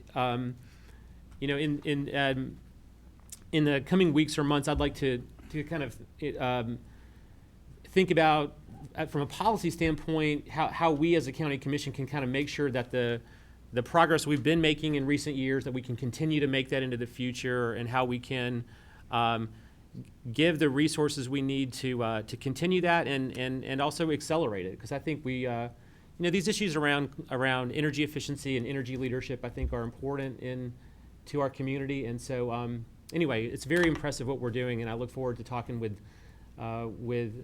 my fellow commissioners and staff about how we can assure we're continuing that leadership into the future. And I think this is part of our retreat, is it not? Energy, wasn't that, did I read that right? In April, I was think that? you made that up. No? Okay. Okay. Okay, well, I know that, well, you'd know, it seemed like I saw that, but that's excellent. We want to keep, as Commissioner Newman said, we want to keep going the right way. All right, anything else? Great job. Commissioner? Great job. Yes, sir. You want me to go ahead and do the? Yes, that's the next up. Yes, sir. Mr. Creighton, we have an add-on, and let's go in there. Let me read what this is. This is a resolution authorizing the execution of a three-party right-of-way encroachment agreement between the NCDOT, Buncombe County, and City of Asheville. And John, why don't you explain? We're doing this by consent. All the commissioners have agreed to put this on. So tell us what this is and what we need to do here. Yeah. I do apologize, Mr. Chairman, for it coming in late, but what we've done is that McGill Associates has been designing a number of water lines that will serve some of the neighborhoods around CTS, 129 households. Currently, it looks like that we're going to get 141 households after I had a meeting with the city on Friday. But the purpose of it was to go ahead and get some water lines to the neighborhoods out there that don't have public water. And right now, like I say, the City of Asheville Water Department is reviewing the plans that McGill has put together. Part of that process is to go ahead and get a DOT encroachment. According to the city, that process can take a while, and that's why I wanted to go ahead and ask the board if we could go ahead and have authorize the chairman to sign the agreement so that we can get it over to the DOT and get that process started. Once the water lines are reviewed by the city, they go to the state for approval, and at that point, then we'll be ready to put the system out to bid. So basically, this is following through our commitment to provide water for the people in the immediate area around CTS that was made. I think Commissioner Jones and I were probably on that board. I'm not sure the other ones were here at that point, but this is falling through, and this is the next step to get that to happen. That's correct. Okay. Move approval. Okay. Motion by Vice Chair Jones, second by Commissioner Belcher to adopt the proposed resolution to authorize execution of right-of-way encroachment agreement with DOT. Any discussion? Yes, just for the record, we're putting this on tonight in order to expedite this so that we can get these water lines in place for these people. I mean, that's why we've added this on. Is that correct? That's correct. So we don't want to slow the process down and get them the water as quickly as possible. That's correct. Okay, thank you.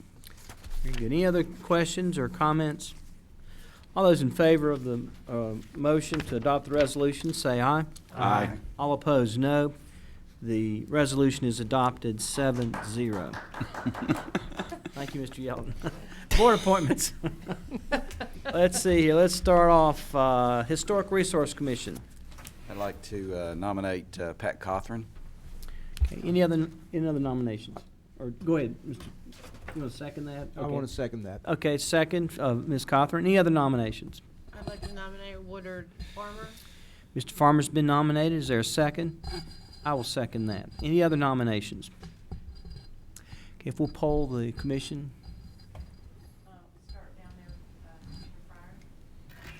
So what?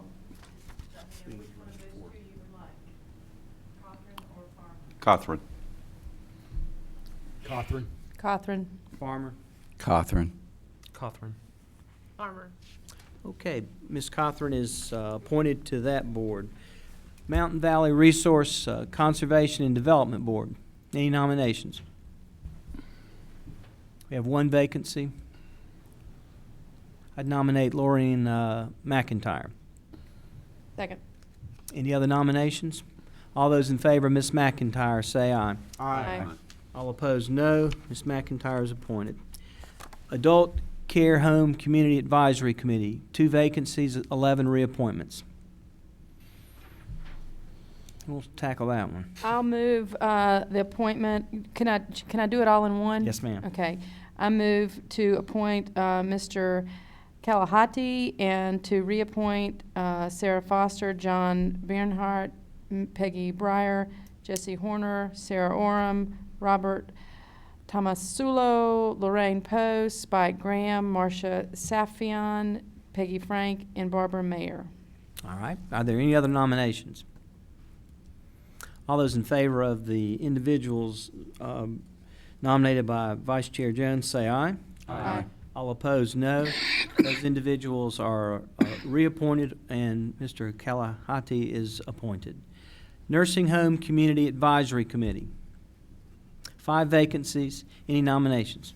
I'll nominate Woodrow Dykes. Okay. Are there any other nominations? All those in favor of appointing Mr. Dykes to the Nursing Home Community Advisory Committee say aye. Aye. All opposed, no. Mr. Dykes is appointed. Asheville Planning and Zoning, 1 vacancy, must live in ETJ. I'll nominate Jim Edmonds. I second that. Okay, Mr. Edmonds has been nominated and seconded. Any other nominations? I have a question. Mr. Edmonds is not currently serving. He's applying for it. Is that correct? He's not currently serving now. That's right. That's right. He is. There's a vacancy, I think, at that. And And he's- was that someone left or someone resigned, and he's not a member? Paul Smith resigned, and he's taking Paul Smith's place. Okay, all right, thank you. And he's the only applicant we have at this time. Yes. Okay, any other nominations? All those in favor of appointing Mr. Edmonds, say aye. Aye. All opposed, no. Mr. Edmonds is appointed. Next regular meeting of the commission will be March 19, beginning at 4:30 p.m. in the commission chambers, 200 College Street, room 326 in downtown Asheville. Commission meetings can be seen on BCTV Charter Cable Channel 2, ATT UVerse Channel 99, live on buncombecounty.org during the meetings, or online anytime at buncombecounty.org. Mr. Frew, we have a closed session tonight. Yes, sir, we do, Mr. Chairman. We have 3 items under economic development pursuant to General Statute 143, 318, and 11A4. Anticipate no action by this board after closed session, but just direction from the board as how you'd like us to proceed. All righty. Is there a motion to go into closed session? I move we go into closed session. Motion by Commissioner King. Is there a second? Second by Commissioner Fryer. All in favor, say aye. Aye. All opposed, no. We're in closed session, and we don't expect any action when we come back. Oh,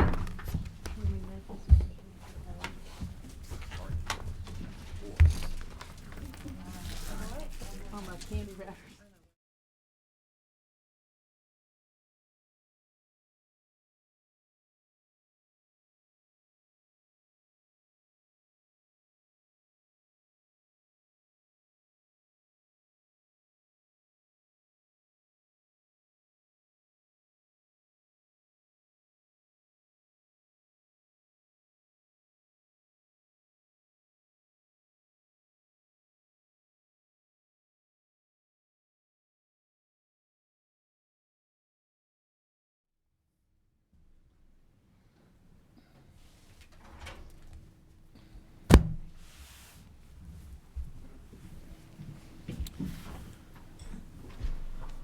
All righty, we've returned from closed session. Is there a motion to adjourn? So moved. Motion by Vice Chair Jones. Is there a second? Second. Second by Commissioner King. All in favor, say aye. Aye. All opposed, no. Adjourn.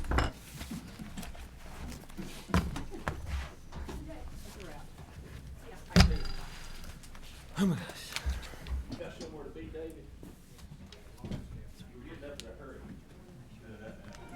Bedtime.